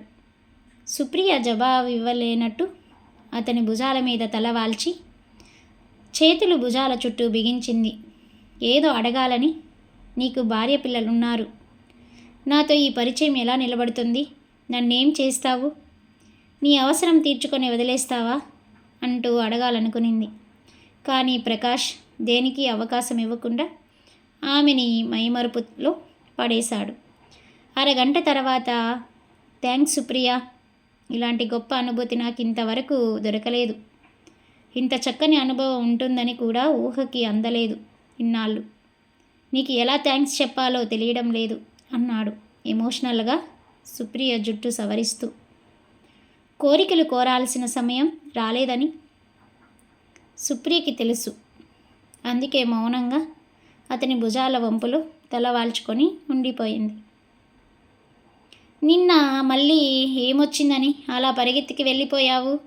చీమ చిట్టుకుమంటే ఆవిడగారు ఫోన్ చేయడం, నువ్వు పరిగెత్తడం.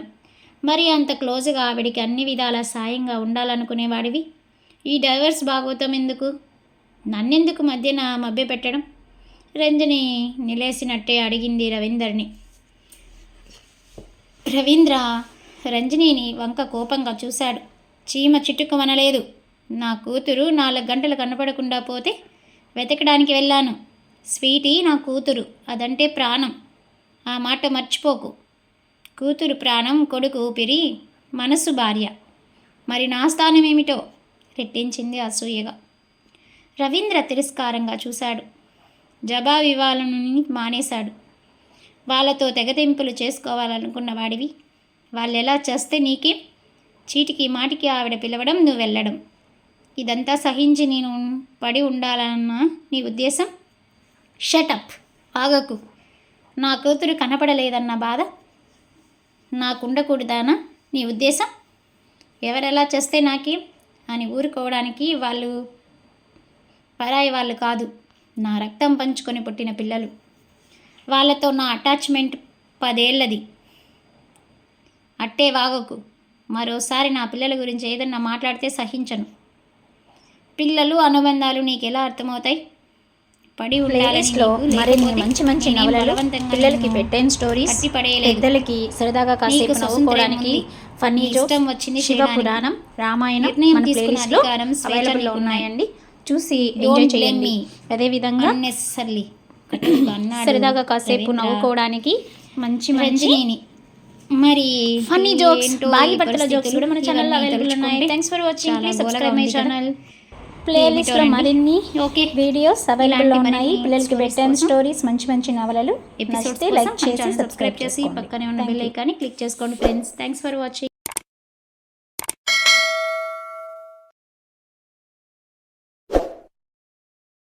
లిటిల్ స్టార్స్కి స్వాగతం.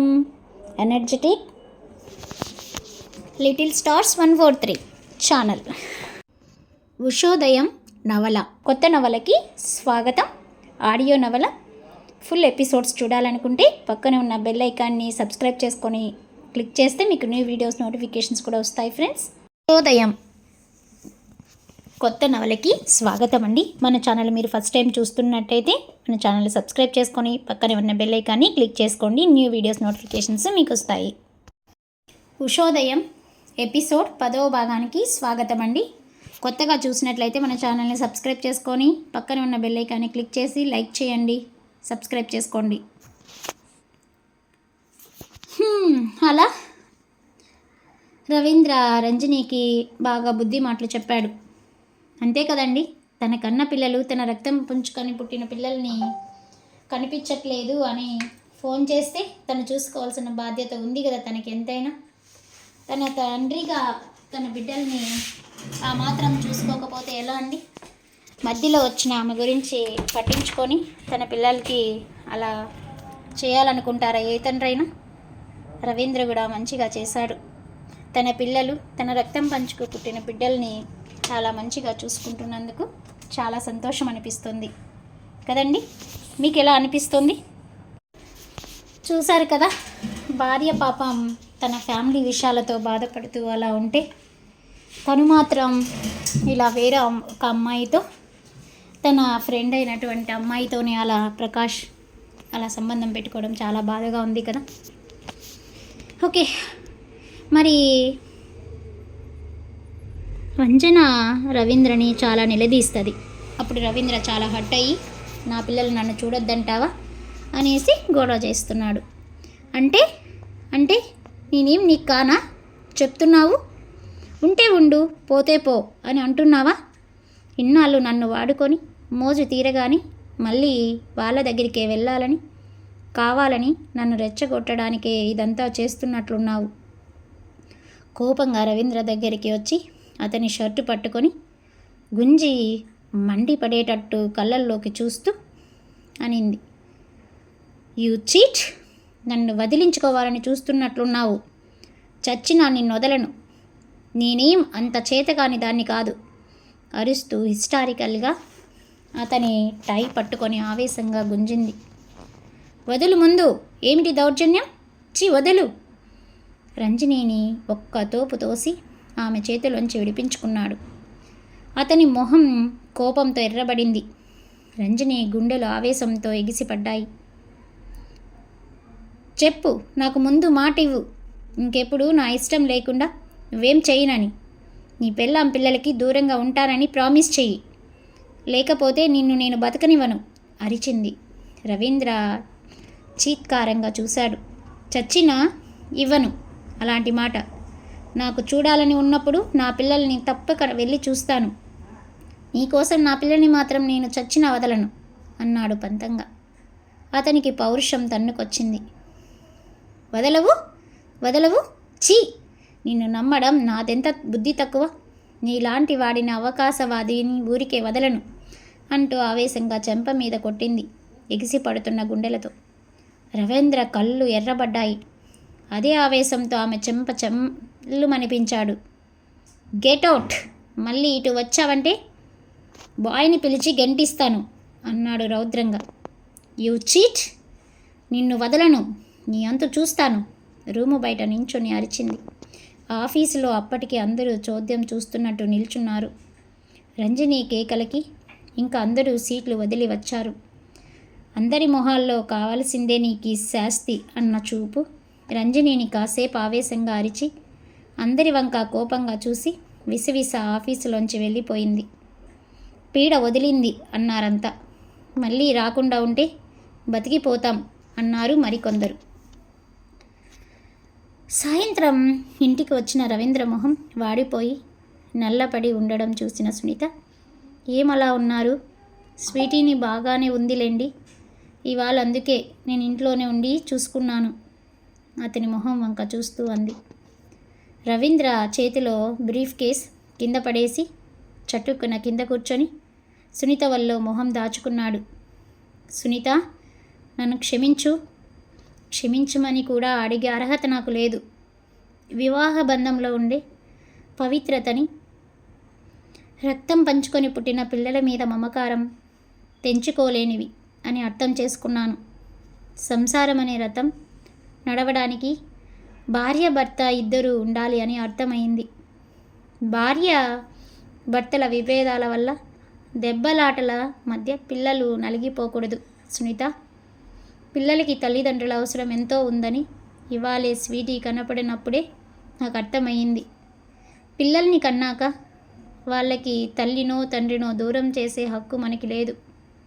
సునీత, నన్ను క్షమించగలిగితే క్షమించు. మనసు చెదిరి క్షణిక ద్వేషంతో తప్పటడుగు వేసి బురదలో దిగాను. ఊబిలోకి దిగిపోగా ముందే మేల్కొన్నాను. నన్ను కాదనకు, నన్ను క్షమించు. విహల్వుడై కళ్ళల్లో నీళ్లు తిరుగుతుండగా ఆమె మొహంలోకి చూసి మళ్ళీ మొహం దాచుకున్నాడు. సునీత చెయ్యి అప్రమత్తంగా అతని జుట్టుని ప్రేమగా సవరించింది. వారం రోజులకి నీరదలో మరి ఇక్కడ శారద, తన తల్లి చెల్లి బాగోగులు ఎలా ఉన్నాయో, తన తండ్రి ఎలాంటి స్థితిలో ఉన్నాడో చూద్దాం. మరి వారం రోజులకి నీరదలో కాస్త ఇంప్రూవ్మెంట్ కనిపించింది. సెలైన్, గ్లూకోజ్ డ్రిప్పులు, గొట్టంతో ఆహారం అందించడం, రక్తంలో కలిసిన మత్తు పదార్థాలు విరుగుడికి ఇస్తున్న ఇంజెక్షన్లు మంచి ఫలితాలని చూపించింది. మధ్య మధ్య తెలివి వస్తుంది నీరదకి. అదే శూన్యంలోకి చూపు. ఎవరినీ గుర్తుపట్టడం లేదు. కానీ ఇప్పుడు ఇదివరకటి కంటే మత్తులో ఉండే టైం తగ్గి స్పృహలో టైం పెరిగింది. తెలివి వచ్చినప్పుడల్లా ఆమె శరీరంలో విపరీత చలనం ఉండేది. అది ఇప్పుడు క్రమంగా తగ్గుముఖం పట్టింది. తెలివి ఉన్నంతసేపు ఆమెతో మాట్లాడుతూ చేతులు తల నిమురుతూ మాట్లాడేది శారద. నీరు, నన్ను చూడు, నన్ను గుర్తుపట్టావా, నాతో మాట్లాడవా? నేనొక్కడిని పేపరు పని ఎన్నాళ్ళు చూసుకోను? నీ సాయం లేకుండా నేనేం చేయలేను నీరద. నా కోసమన్నా నువ్వు మామూలు మనిషివి అవవా? నువ్వు లేకపోతే మనం ఇంత కష్టపడ్డా ఉషోదయం ఏమైపోతుంది అంటూ ఆమెతో ప్రేమగా మాట్లాడుతూ తల నిమురుతూ రాత్రిళ్ళు కూర్చునేవాడు శ్రీనివాస్. పగలంతా శారద, రాత్రి శ్రీనివాస్ వంతులుగా నీరద దగ్గర ఉండేవారు. లలితమ్మని ఇంటికి పంపించారు. మందులు, ఫిజియోథెరపీలు చేయిస్తున్నారు. చెయ్యి కాస్త పట్టు దొరుకుతుంది. మూతి వంకర చాలా వరకు తగ్గి మాట కాస్త నదురుగా వస్తుంది.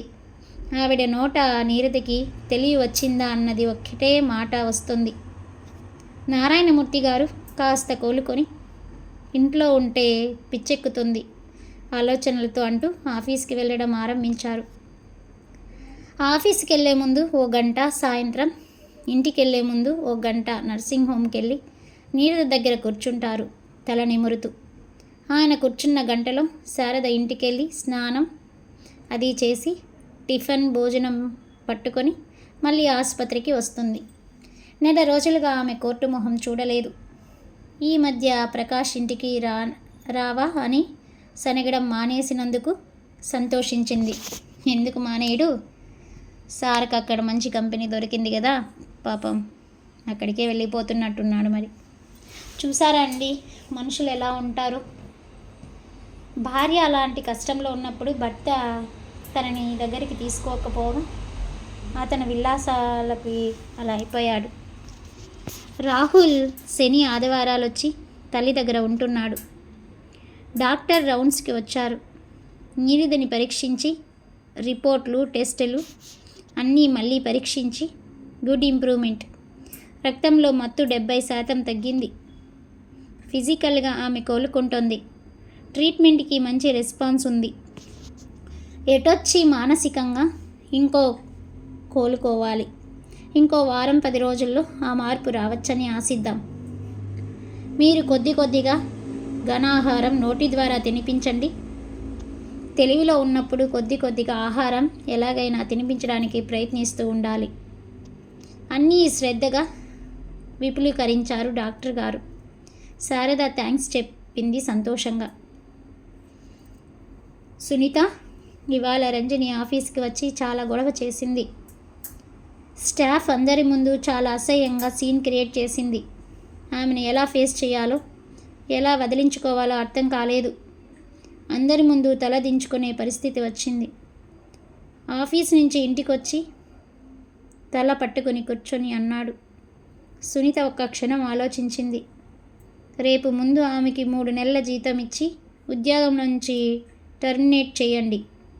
సజావుగా వినకపోతే ఆఫీసులో న్యూసెన్స్ క్రియేట్ చేస్తుందని పోలీస్ కంప్లైంట్ ఇస్తానని బెదిరించండి. ముందు ఆమెని ఆఫీస్కి రాకుండా చూడండి. వీలైతే ఎవరైనా మధ్యవర్తి ద్వారా పరిష్కారం జరిగేటట్టు చూడండి. సామరస్యంగా పని జరిగేటట్టు చూడండి వీలైనంత వరకు. డిమాండ్ చేస్తే కొంత డబ్బు ముట్ట చెప్పండి పరిహారంగా చేసిన తప్పుకి. రంజని లాంటి వాళ్ళు సాధారణంగా డబ్బు ఆశకి లొంగుతారు అంది సునీత. సాలోచనంగా చూశాడు రవీంద్ర. ఏమిటి ప్రకాష్, ఈ మధ్య ఇంత ఆలస్యం చేస్తున్నావు రావడం? టైం ఎంత అవుతుంది ఇప్పుడు? 11. ఇంత రాత్రి వరకు ఆఫీసులో పనేమిటి? రాహుల్ కోసం అన్నా త్వరగా రా. శారద ఎలాగో లేదు. నీవన్నా కాస్త తొందరగా వచ్చి వాడితో కాసేపు గడపకపోతేలా? సరే పదా, బట్టలు మార్చుకురా, అన్నం తిందువు గాని సత్యవతి అంది ఆవిలిస్తూ. అన్నం తినే వచ్చాను. ఏవో ఇంపార్టెంట్ కేసులున్నాయి. కాగితాలు చూసుకుంటుంటే ఆలస్యమైంది అన్నాడు ప్రకాష్ తల్లి ముఖం చూడకుండా. సుప్రియ జీవితంలో ప్రవేశించాక అతనికి పని పట్ల శ్రద్ధ తగ్గింది. బలవంతంగా 7 గంటల వరకు ఆఫీస్ పని చూసి సుప్రియ ఇంటికి చేరడం, ఆమె ఇచ్చే విందుతో పాటు అందాల విందులు చవిచూసి 11కో ఇల్లు చేరడం. వారంలో కనీసం 3 రోజులు ఇదే దినచర్య అయిపోయింది ప్రకాష్కి. బ్యాంక్ మొదటి విడత డిపాజిట్ కట్టడానికి కమిటీ కోర్టు ఇచ్చిన ఆఖరి తేదీ నాటికి కోర్టు ఆర్డర్ ప్రకారం 40% అప్పు చెల్లగొడుతూ చెక్కులు పంపారు పెద్ద మనుషులు. పేపర్లలో ఆ వార్త చూసిన డిపాజిటర్ల ఆనందానికి హద్దులు లేవు. ఇన్నాళ్ళకి మంచి రోజులు వచ్చాయని ఆనందపడ్డారు. కనీసం డిపాజిట్లో 40 వంతు అయినా వచ్చి కొద్దిగానైనా వెసులుబాటు లభిస్తుందని సంబరపడ్డారు. ఉషోదయం పత్రికకి లెక్కలేనన్ని ఫోన్ కాల్స్ చేసి వారి పుణ్యాన తమకి కాస్త పోయిన ప్రాణం వచ్చిందని అభినందించారు. తమకు అన్యాయం జరిగిన కనీసం తమ వల్ల కొంతమందికైనా న్యాయం జరిగిందని నారాయణమూర్తి గారు సంతోషించారు. అంకుల్, నీరుదికి ఇది తెలిసిన నాడు ఎంత సంబరపడుతుంది. ఆమెకి తెలివచ్చి ఇది తెలిస్తే ఎంత బాగుండను ఉద్విగ్నంగా అన్నాడు Srinu. Be patience my boy, భగవంతుణ్ణి నమ్ముదాం. మంచి చేసిన వారికి ఏదో రోజు న్యాయమే జరుగుతుందని అంటారు, అది నమ్ముదామన్నారు. బ్యాంక్ డిపాజిటర్లకి ఫలానా తేదీ నుంచి 40% డిపాజిట్ల చెల్లింపులు ఇస్తామన్న ప్రకటన 4 రోజుల తర్వాత వెలువడింది. ఆ రోజు శారద ఆసుపత్రిలో ఉండగా స్కూల్ ప్రిన్సిపల్ రాహుల్ ఇంకో అబ్బాయి కొట్టుకుంటున్నారని, ఆ దెబ్బలాటలో రాహుల్ని ఆ అబ్బాయి తోసేసిన తోపుకి రాహుల్ వెళ్ళి ఒక రాయి మీద పడ్డాడని, అతని తల చిల్లుపడి బాగా రక్తం కారిందని, స్పృహ కోల్పోయాడని వెంటనే రమ్మని హడావిడిగా ఫోన్ చేసి చెప్పింది. శారదికి కంగారు, భయంతో కాళ్ళు చేతులు ఆడలేదు. టైం ఇంకా 10 కాలేదు. ప్రకాష్ కోర్టుకెళ్ళి ఉండడు.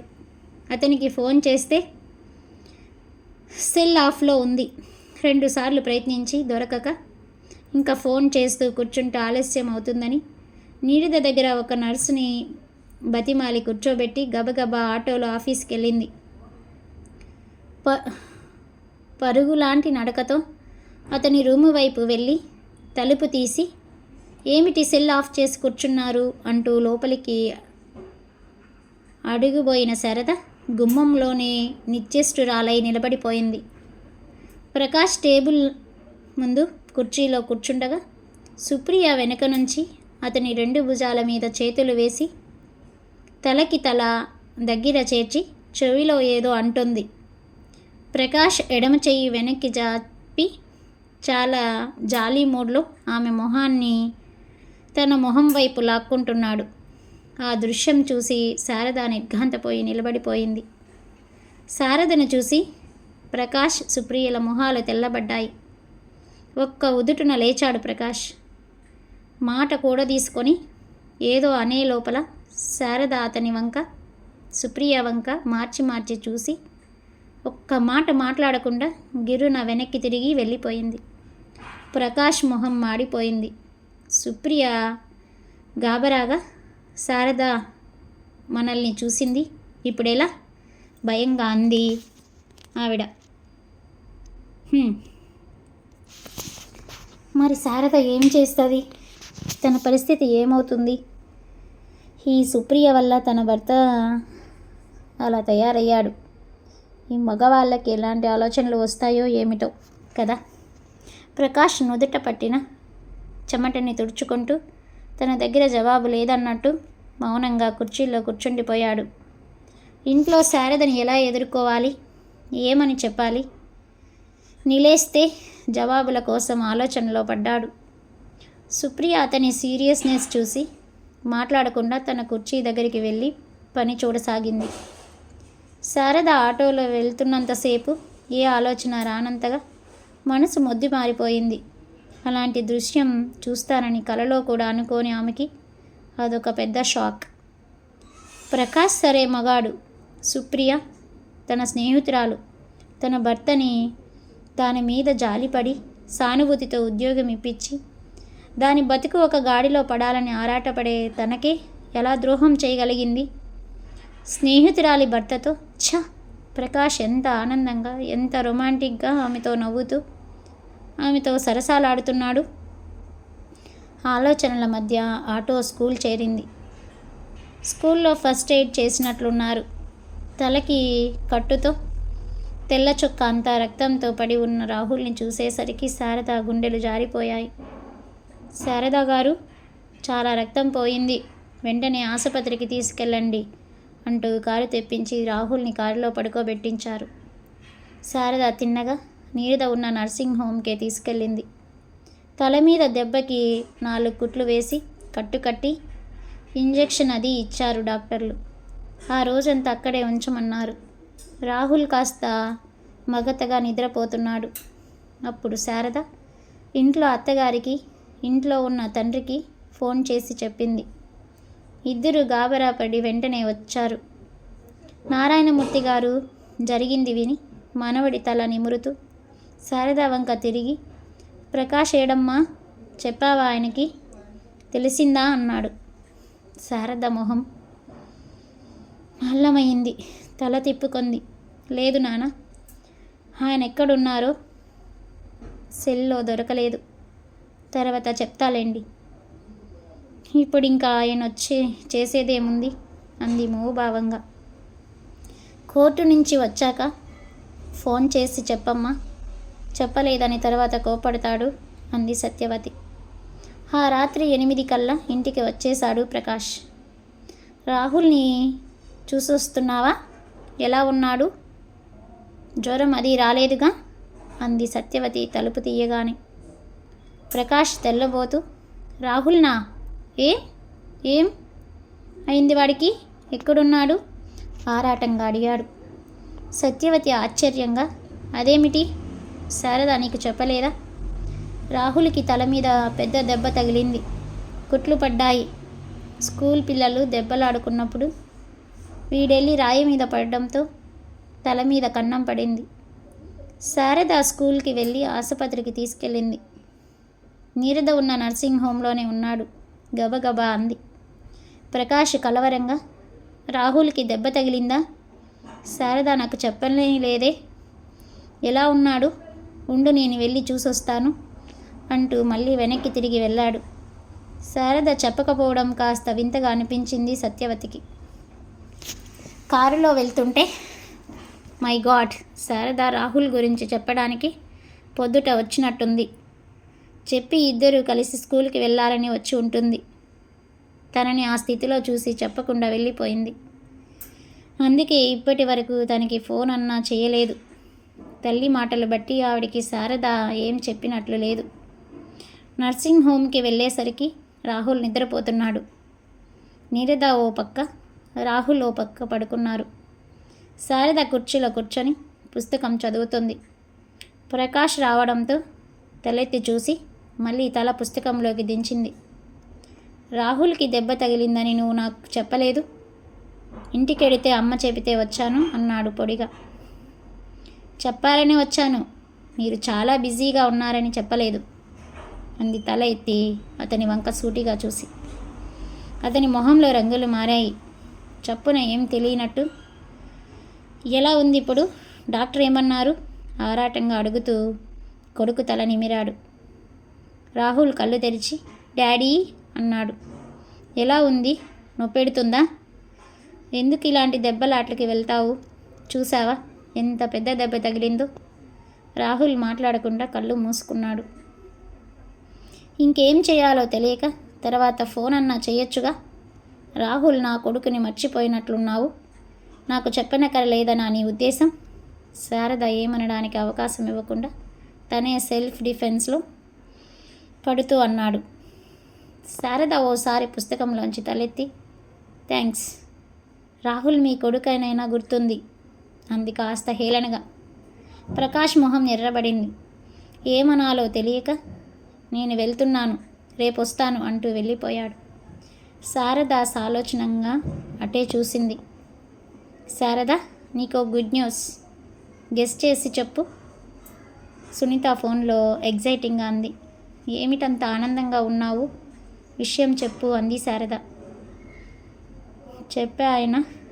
చెప్పేయినా రవీంద్ర మళ్ళీ నా వాడయ్యాడు. రంజనిని అతను వదిలేశాడు. నా దగ్గరికి వచ్చి క్షమాపణ కోరాడు. ఎంతైనా నా పిల్లల తండ్రి కదా, వాళ్ళ కోసమైనా అతన్ని అంగీకరించాలి కదా. ఏమంటావు? ఆహా, కంగ్రాచులేషన్స్ అంది.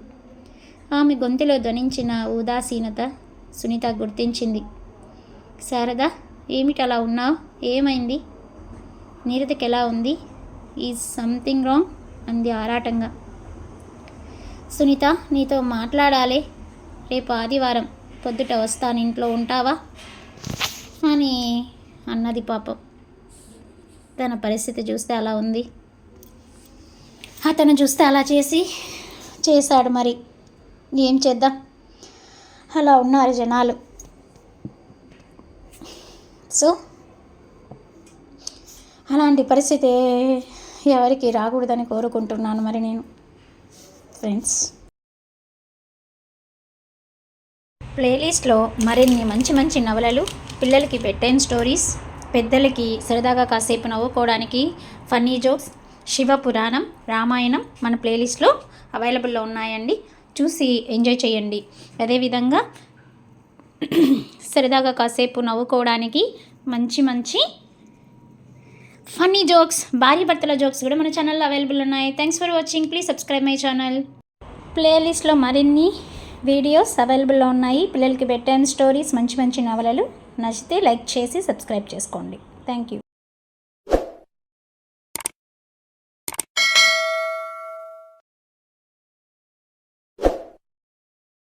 లిటిల్ స్టార్స్కి స్వాగతం. Energetic little stars 143 channel. ఉషోదయం నవల, కొత్త నవలకి స్వాగతం. ఆడియో నవల ఫుల్ ఎపిసోడ్స్ చూడాలనుకుంటే పక్కనే ఉన్న బెల్ ఐకాన్ని సబ్స్క్రైబ్ చేసుకొని క్లిక్ చేస్తే మీకు న్యూ వీడియోస్ నోటిఫికేషన్స్ కూడా వస్తాయి ఫ్రెండ్స్. ఉషోదయం కొత్త నవలకి స్వాగతం అండి. మన ఛానల్ మీరు ఫస్ట్ టైం చూస్తున్నట్టయితే మన ఛానల్ సబ్స్క్రైబ్ చేసుకొని పక్కనే ఉన్న బెల్ ఐకాన్ని క్లిక్ చేసుకోండి. న్యూ వీడియోస్ నోటిఫికేషన్స్ మీకు వస్తాయి. ఉషోదయం 11వ ఎపిసోడ్కి స్వాగతం అండి. మీరు ఫస్ట్ టైం చూసినట్లయితే మన ఛానల్ని సబ్స్క్రైబ్ చేసుకొని లైక్ చేసి పక్కన ఉన్న బెల్ ఐకాన్ని క్లిక్ చేయండి ఫ్రెండ్స్. ఆఫ్ కోర్స్, ఏమిటి విషయం అంది ఆరాటంగా. చెప్తాలే అన్నట్టు ఇవాళ రాహుల్కి పెద్ద దెబ్బ తగిలింది. ఇక్కడే ఉన్నాడు. తలకి దెబ్బ తగిలింది, స్టిచ్చెస్ పడ్డాయి. అందుకా అలా ఉన్నావు? కాదులే, అది కాదు. రేపు మాట్లాడదాంలే. సస్పెన్స్లో పెట్టి చంపుతున్నావు. సరే త్వరగా వచ్చేయి అంది. సునీత నిర్ఘాంతపోయింది శారద చెప్పినది వింటూ. ఆమె మొహం ఎర్రబడిపోయింది. అనుకున్నాను, ఆ రోజు అనుమానం వచ్చింది అంది. శారద వింతగా చూసి, ఏ రోజు? నీకు ముందే తెలుసా ఇలా జరుగుతోందని? అలా కాదు, 20 రోజుల కిందట ఓసారి రవీంద్ర వాళ్ళిద్దరిని హోటల్లో చాలా ఇంటిమసిగా చేతిలో చెయ్యి వేసుకొని మాట్లాడుతూ డిన్నర్ తీసుకుంటుంటే చూశారట. మరి నాకెందుకు చెప్పలేదు? సర్లే, చెబితే మాత్రం ఏం చేసేది ఉందని, అడిగితే ఏం డిన్నర్కి వెళ్ళడం తప్ప అని దబాయించేవారు. డిన్నర్కి వెళ్ళడం తప్పు కాదు, ముఖానికి ముఖాన్నిచ్చి ముద్దు పెట్టుకోవడము తప్పు కాదేమో, అడగకపోయావా నిలబెట్టి? కోపంగా అంది సునీత. అసలు ఆ సుప్రియని నమ్మడం మన తప్పు. ఏడుస్తుంటే జాలిపడి దగ్గరికి తీసాం చూడు, అది బుద్ధి లేని పని. స్నేహితురాలన్న భావం, సాయం చేశామన్న కృతజ్ఞత అన్నా ఉందా దానికి? దాని బుద్ధి అలాంటిది. మగాడు చెయ్యి చాపితే వాలిపోయే రకం. పదా, దానింటికెళ్ళి మొహం మీద కడిగేద్దాం పదా. దానికి వార్నింగ్ ఇచ్చాను, అయినా ఇలా చేసిందంటే దానికి ఎంత ధైర్యం? ఆవేశంగానే లేచింది సునీత. శారదా సునీత చెయ్యి పట్టుకొని లాగి కూర్చోపెట్టింది. మన బంగారం మంచిదైతే ఇంకొకరిని అనడం ఎందుకు? సుప్రియతో నాకేమిటి దానిష్టం? వచ్చినట్లుండే హక్కు దానికుంది. అడగవలసింది, జవాబు చెప్పాల్సింది నా భర్త. అయితే ఆయన్ని అడుగు, ఏమంటారు? జవాబు ఏం చెప్తారో విందాం. వద్దు, నేను అడగను. ఆయన ఇష్టం. ఎవరితో తిరిగినా నాకేం బాధ ఇంకా. అంటే అలా వదిలేసి సహిస్తావా? నాకప్పుడు ఎంత ధైర్యం చెప్పి పోరాడావు నా తరపున. కేసు వేసి నా హక్కులు నేను పొందాలన్నావు. ఇప్పుడు ఏమైంది ఆ స్పిరిట్? అవును, అందరి ఆడవాళ్లకు న్యాయం జరగాలని పోరాడాను, కానీ ఇప్పుడు పోరాడి నాకు నేను అన్యాయం చేసుకోదలుచుకోలేదు, స్థిరంగా అంది. సునీత అర్థం కానట్టు తెల్లబోతూ చూసింది. అవును సునీత, ఆయనకి నాకు మధ్య మానసిక బంధం ఏర్పడనే లేదు. ఇన్నాళ్ళ వైవాహిక జీవితంలో ఎప్పుడూ శారీరక బంధము లేదు. ఇంకా నేను ఏ బంధం కోసం ఈ వైవాహిక బంధం కోరుకోవాలి? నువ్వే చెప్పు. రవీంద్ర నిన్నెప్పుడు ప్రేమించాడు? ఏదో చాపల్యంతో కాస్త తప్పటడుగు వేశాడు. ఇప్పటికీ నువ్వు పిల్లలు అంటే అతనికి ప్రాణం. పోరాడి సాధించేది కాదు ప్రేమన్నది. పెళ్ళి నిలబెట్టుకోగలము పోరాడి, కానీ ప్రేమ అనురాగం దెబ్బలాడి సాధించేది కాదు. ఏమీ దొరకని పెళ్ళిని నిలబెట్టుకొనే పొందేదేమిటి సునీత? పోనీ ఆయన ఎలా పోయినా నాకు ఇంకా అనవసరం. రేపే డైవర్స్కి నేనే అప్లై చేస్తాను, స్థిరంగా అంది. సునీత తెల్లబోతూ, ఆర్ యూ సీరియస్ అంది. తల ఆడించింది శారద. కానీ నీ అంతట నువ్వు కర్తవి ఆర్థికంగా నెట్టుకురాగలవా? ఆ వైపు ఆలోచించు. ఆలోచించడానికి ఏముంది? నాకంటూ సంపాదన ఉంది. ఇన్నాళ్ళు అవసరం లేకే అట్టే సంపాదించలేదు. అవసరమైతే ప్రాక్టీస్ ఎక్కువ చేసుకుంటాను. ఆర్థిక విషయాలు, రాహుల్ చదువు మొదలైనవి సామరస్యంగా పరిష్కరించుకోవచ్చు అనుకుంటున్నాను, నమ్మకంగా అంది. ఒకవేళ అతను పంతానికి రాహుల్ని ఇవ్వనంటే, తనే పెంచుకుంటానంటే? శారద నవ్వింది. అయినా ఒక్కరోజు కూడా వాడిని చూడలేరు. ఇవ్వనంటే అప్పుడు కోర్టుకెక్కి ఇంకో స్త్రీతో సంబంధం పెట్టుకున్న తండ్రి నా కొడుకు పోషణ సరిగా చూడడని వాదిస్తాను. మా అత్తగారు నా పక్షమే మాట్లాడతారు అంది నిబ్బరంగా. శారద అన్ని విషయాలు అప్పుడే మనసులో నిర్ణయాలు తీసుకుందన్నది సునీతకు అర్థమైంది. ఇప్పుడు రవీంద్రలాగే ఆయన గారికి బుద్ధి వచ్చి అనుభవం బాధపడ్డాక వస్తానంటే నేను అంగీకరించను. ఈ పని నేను చేస్తే ఆయన నాతో మళ్ళీ సంబంధం కొనసాగించడానికి ఒప్పుకుంటారా అంటాను. సునీత ఇంకా ఏమనడానికి తోచక, ఇంకా నేనేం చెప్పగలను? నీ ఇష్టం, మరి ఆలోచించుకో మరోసారి అంది అసంతృప్తిగా. శారద వెళ్ళడానికి లేచింది. అన్నట్టు రంజని అంత సులువుగా మీ వారిని ఎలా వదిలింది? అడగాలనుకొని మర్చిపోయాను. శారద ఆరా తీసింది. సులువుగా ఏం వదలలేదు. ఈయన గారి బ్యాంక్ బ్యాలెన్స్ ఖాళీ చేసి 3,00,000 పట్టుకెళ్ళింది. అరిచి గోల చేసి ఈయన పరువు ఆఫీసులో నలుగురి ముందు తీసి ఏడుస్తూ శాపనార్థాలు పెడుతూ వెళ్ళింది. ఆ మాత్రం శిక్ష కావాలిలే ఆయనకి. ఇంకో ఆడదాని పొందు కోరడం వరం కాదు, శాపమని అర్థం అవ్వాలి మగాళ్ళకి అంది. ఏదో పోని ఇంతటితో వదిలింది, అంతే చాలు అంది శారద.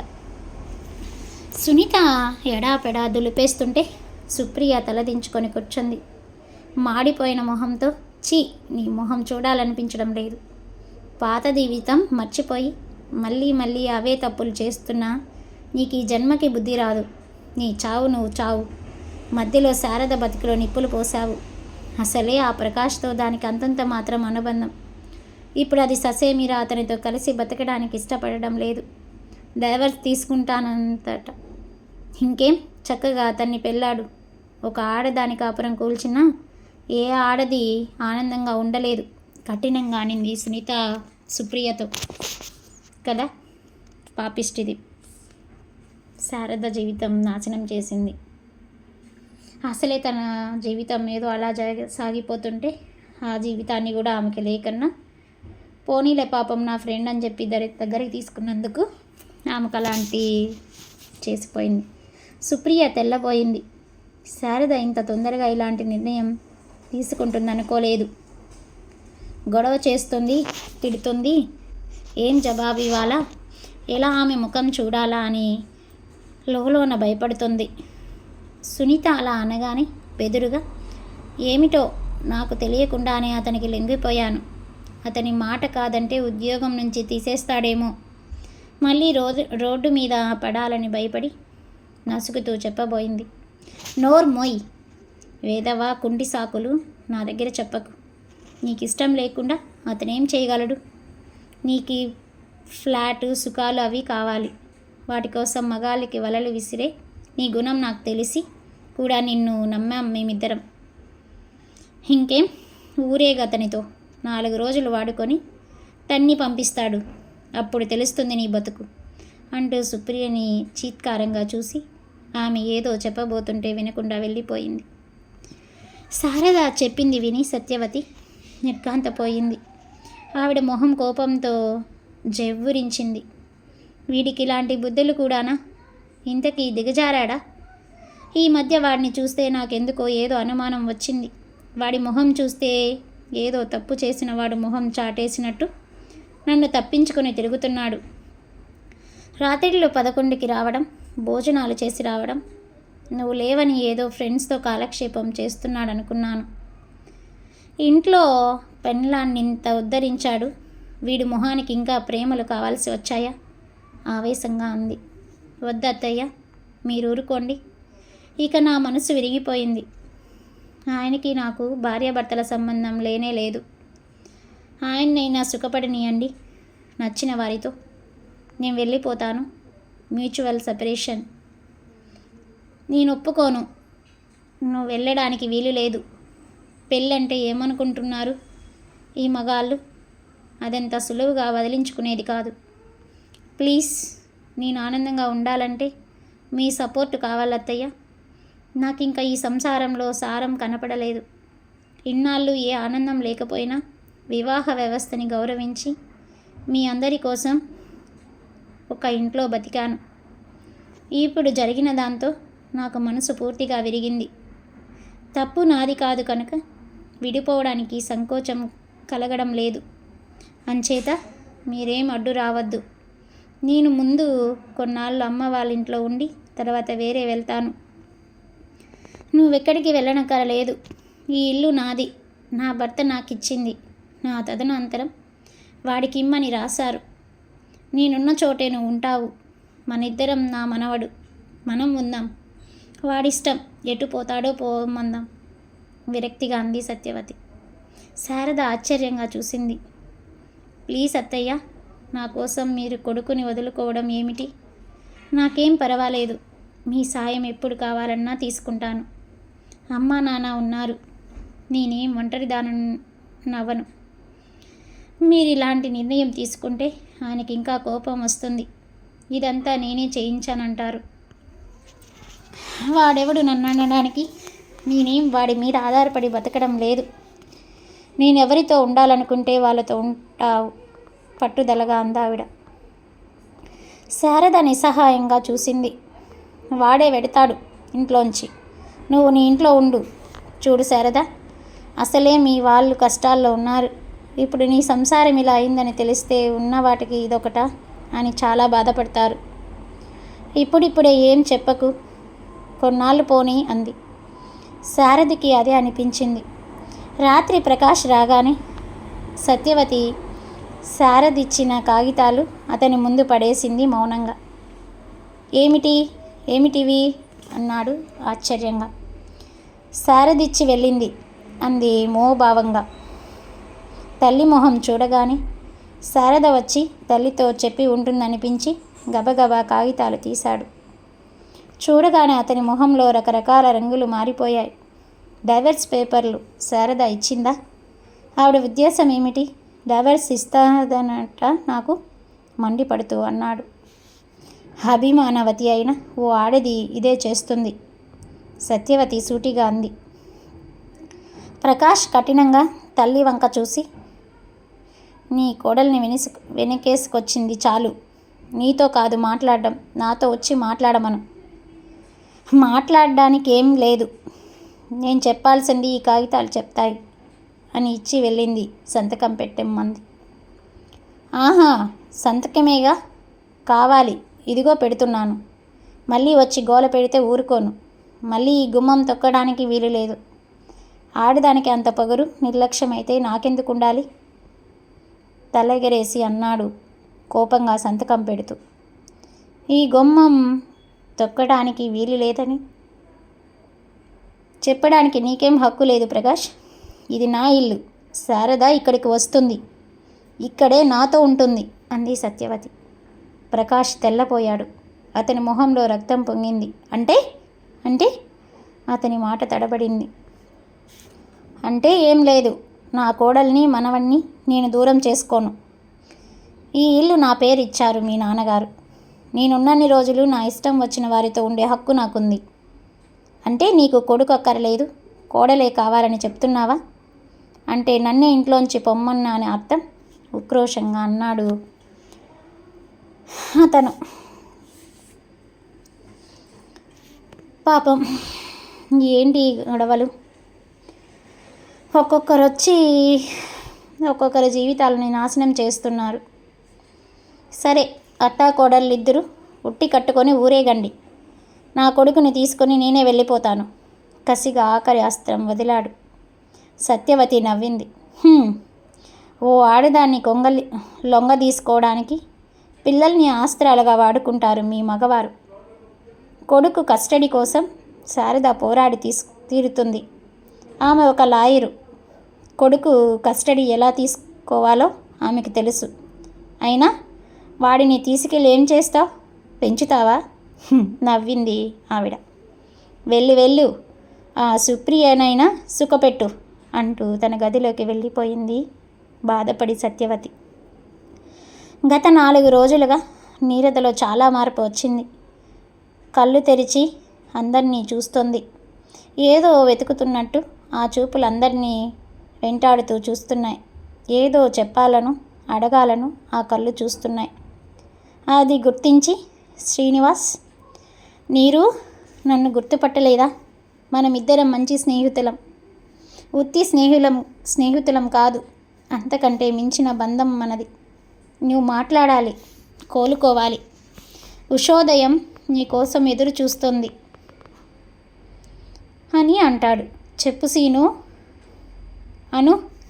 అంటూ చిన్నపిల్లతో మాట్లాడినట్టు ఒక్కొక్క మాట ఒత్తి పలుకుతూ మాటలు నేర్పడానికి ప్రయత్నిస్తున్నాడు. ఆమెను లేపి వెనకతల తలగడ అనిచ్చి కూర్చోబెడుతున్నాడు. కాస్త ఆహారం లోపలికి వెడుతోంది మధ్య ఆమె కళ్ళు చేతులు వణుకుతున్నాయి. అప్పుడు శారద శ్రీనివాసు చేతులు గట్టిగా పట్టుకొని ధైర్యం చెప్తున్నట్టు నిమురుతున్నారు. చెంచాతో నోటిలో ఎవరన్నా ఏదన్నా పెడితే నోరు తెరిచి మింగుతుంది. మొహంలో నలుపు రంగు విరిగి రంగు మారుతుంది. మొహంలో క్రమేపీ జీవకళ వస్తుంది. కళ్ళల్లో శూన్య దృక్కులు తగ్గాయి. నీరదలో వచ్చిన మార్పుకి, ప్రోగ్రెస్కి డాక్టర్ చాలా సంతోషించాడు. నీరద త్వరలో మామూలు మనిషి కాగలదన్న ఆశ అందరికీ నిశ్చింతని సంతోషాన్ని ఇచ్చింది. లలితమ్మ చాలా వరకు కోలుకుంది. తన పనులు తను చేసుకోగలుగుతోంది. కాస్త మొదటి విడతగా 40% డబ్బు పంపకం రేపు 10 గంటలకి ప్రారంభమవుతుందని బ్యాంకు వారు ప్రెస్ స్టేట్మెంట్ పంపారు. తెల్లారి 5 గంటలకి శ్రీనివాస్ సంతోషంతో ఉక్కిరిబిక్కిరవుతూ, అక్క, నీరు నన్ను గుర్తుపట్టిందక్క, సీను అంటూ నెమ్మదిగా పిలిచింది. మాట గట్టిగా వినపడేది కానీ మాట్లాడిందక్క. నేను చెయ్యి పట్టుకుంటే నా చెయ్యి గట్టిగా పట్టుకుంది అన్నాడు గబగబా. నిజంగానా? పొద్దుటే శుభవార్త చెప్పావు, శారద ఉబ్బి తబ్బి అవుతూ అంది. సీను, జాగ్రత్త, దాని దగ్గర పాత విషయాలు ఏమీ ఎత్తద్దు. నాకు తెలియదా అక్క ఆ సంగతి అన్నాడు. ఏమిటమ్మా ఇంత పొద్దున్నే ఫోను? ఎవరు? ఫోను మోగడం విని లేచి వచ్చి ఆరాటంగా అడిగాడు నారాయణమూర్తి. డాడీ, నీరద శ్రీనివాసుని గుర్తుపట్టిందంట, పిలిచిందంట సంతోషంగా అంది. నారాయణమూర్తి గారు కనిపించని దేవుడికి దండం పెడుతుంటే ఆయన కళ్ళు నిండాయి. ఉషోదయం వెలుగు రేఖలు మోసుకొస్తే, ఉషోదయం పేపరు మోసుకొచ్చిన శుభవార్త డిపాజిటర్లందరినీ ఆనందానికి హద్దులు లేవు. గుండెల నిండా ఊపిరి పీల్చుకున్నాడు. పోయిన జీవం తిరిగొచ్చినట్టు చీకటి తొలగి వెలుగు రేఖలు మళ్ళీ వచ్చిన అనుభూతికి లోనయ్యారు. అప్పుడే వెళ్ళి బ్యాంకు ముందు నిల్చోవాలన్నంత ఉద్వేగానికి లోనయ్యారు. 10 గంటలకి బ్యాంకుకి వెళ్లే ముందు వందలాది మంది డిపాజిటర్లు ముందుగా ఉషోదయం పేపరు ఆఫీసు ముందు బార్లు తీరి నిలబడి నారాయణమూర్తి రాగానే ప్రతి ఒక్కరూ ఆయన చెయ్యి పట్టుకొని తమ అభినందనలు, కృతజ్ఞతలు తెలిపారు. కొందరు పుష్పగుచ్చాలు అందించి విష్ చేశారు. ఇది మీ చలవే సార్ అంటూ కొందరు కన్నీళ్లు తుడుచుకున్నారు. నారాయణమూర్తి గారు అందరికీ నమస్కరిస్తూ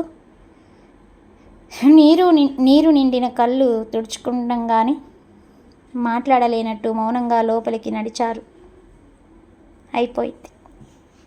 మరి శారద జీవితం తన కొడుకుతో ఇంకా అలాగే కొనసాగించి తన కొడుకుని మంచిగా చేసుకుంటుంది. ఎవరెవరి కష్టాలు ఎలా ఉన్నాయో చూశారు కదా. చాలా బాధేస్తుందండి. పాపం చివరికి శారద జీవితం అలా అయిపోవడం, ఆమె లాస్ట్ మినిట్లో అలా కలవకుండా ఆ సునీత ఏదైనా దండించి ఆమెకు చెప్పింటే తన భర్తని తన దారిలోకి తెచ్చుకునేదేమో మరి. కాకపోతే ఆ విషయంలో అలా చెప్పకపోయి ఉండటం వల్ల తన జీవితం ఈరోజు అందరి జీవితాలు బాగు చేసింది, కానీ శారద తన జీవితంలో అలా అయిపోయింది. ఓకే, మొత్తం పైకి ఉషోదయం పేపర్ కాన్సెప్ట్ ముందుకు సాగింది. ఓకే ఫ్రెండ్స్, ఇలాంటి మరిన్ని స్టోరీస్ మీరు వినాలనుకుంటే మన ఛానల్ని సబ్స్క్రైబ్ చేసుకొని పక్కనే ఉన్న బెల్ ఐకాన్ని క్లిక్ చేస్తే మీకు మంచి వీడియోస్ నోటిఫికేషన్స్ మీకు వస్తాయి. Thanks for watching. Please subscribe my channel.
ప్లేలిస్ట్లో మరిన్ని మంచి మంచి నవలలు, పిల్లలకి బెడ్ టైమ్ స్టోరీస్, పెద్దలకి సరదాగా కాసేపు నవ్వుకోవడానికి ఫన్నీ జోక్స్, శివ పురాణం, రామాయణం మన ప్లేలిస్ట్లో అవైలబుల్లో ఉన్నాయండి. చూసి ఎంజాయ్ చేయండి. అదేవిధంగా సరదాగా కాసేపు నవ్వుకోవడానికి మంచి మంచి ఫన్నీ జోక్స్, భార్య భర్తల జోక్స్ కూడా మన ఛానల్లో అవైలబుల్ ఉన్నాయి. Thanks for watching. Please subscribe my channel. ప్లేలిస్ట్లో మరిన్ని వీడియోస్ అవైలబుల్లో ఉన్నాయి. పిల్లలకి బెడ్ టైమ్ స్టోరీస్, మంచి మంచి నవలలు. నచ్చితే లైక్ చేసి సబ్స్క్రైబ్ చేసుకోండి. Thank you.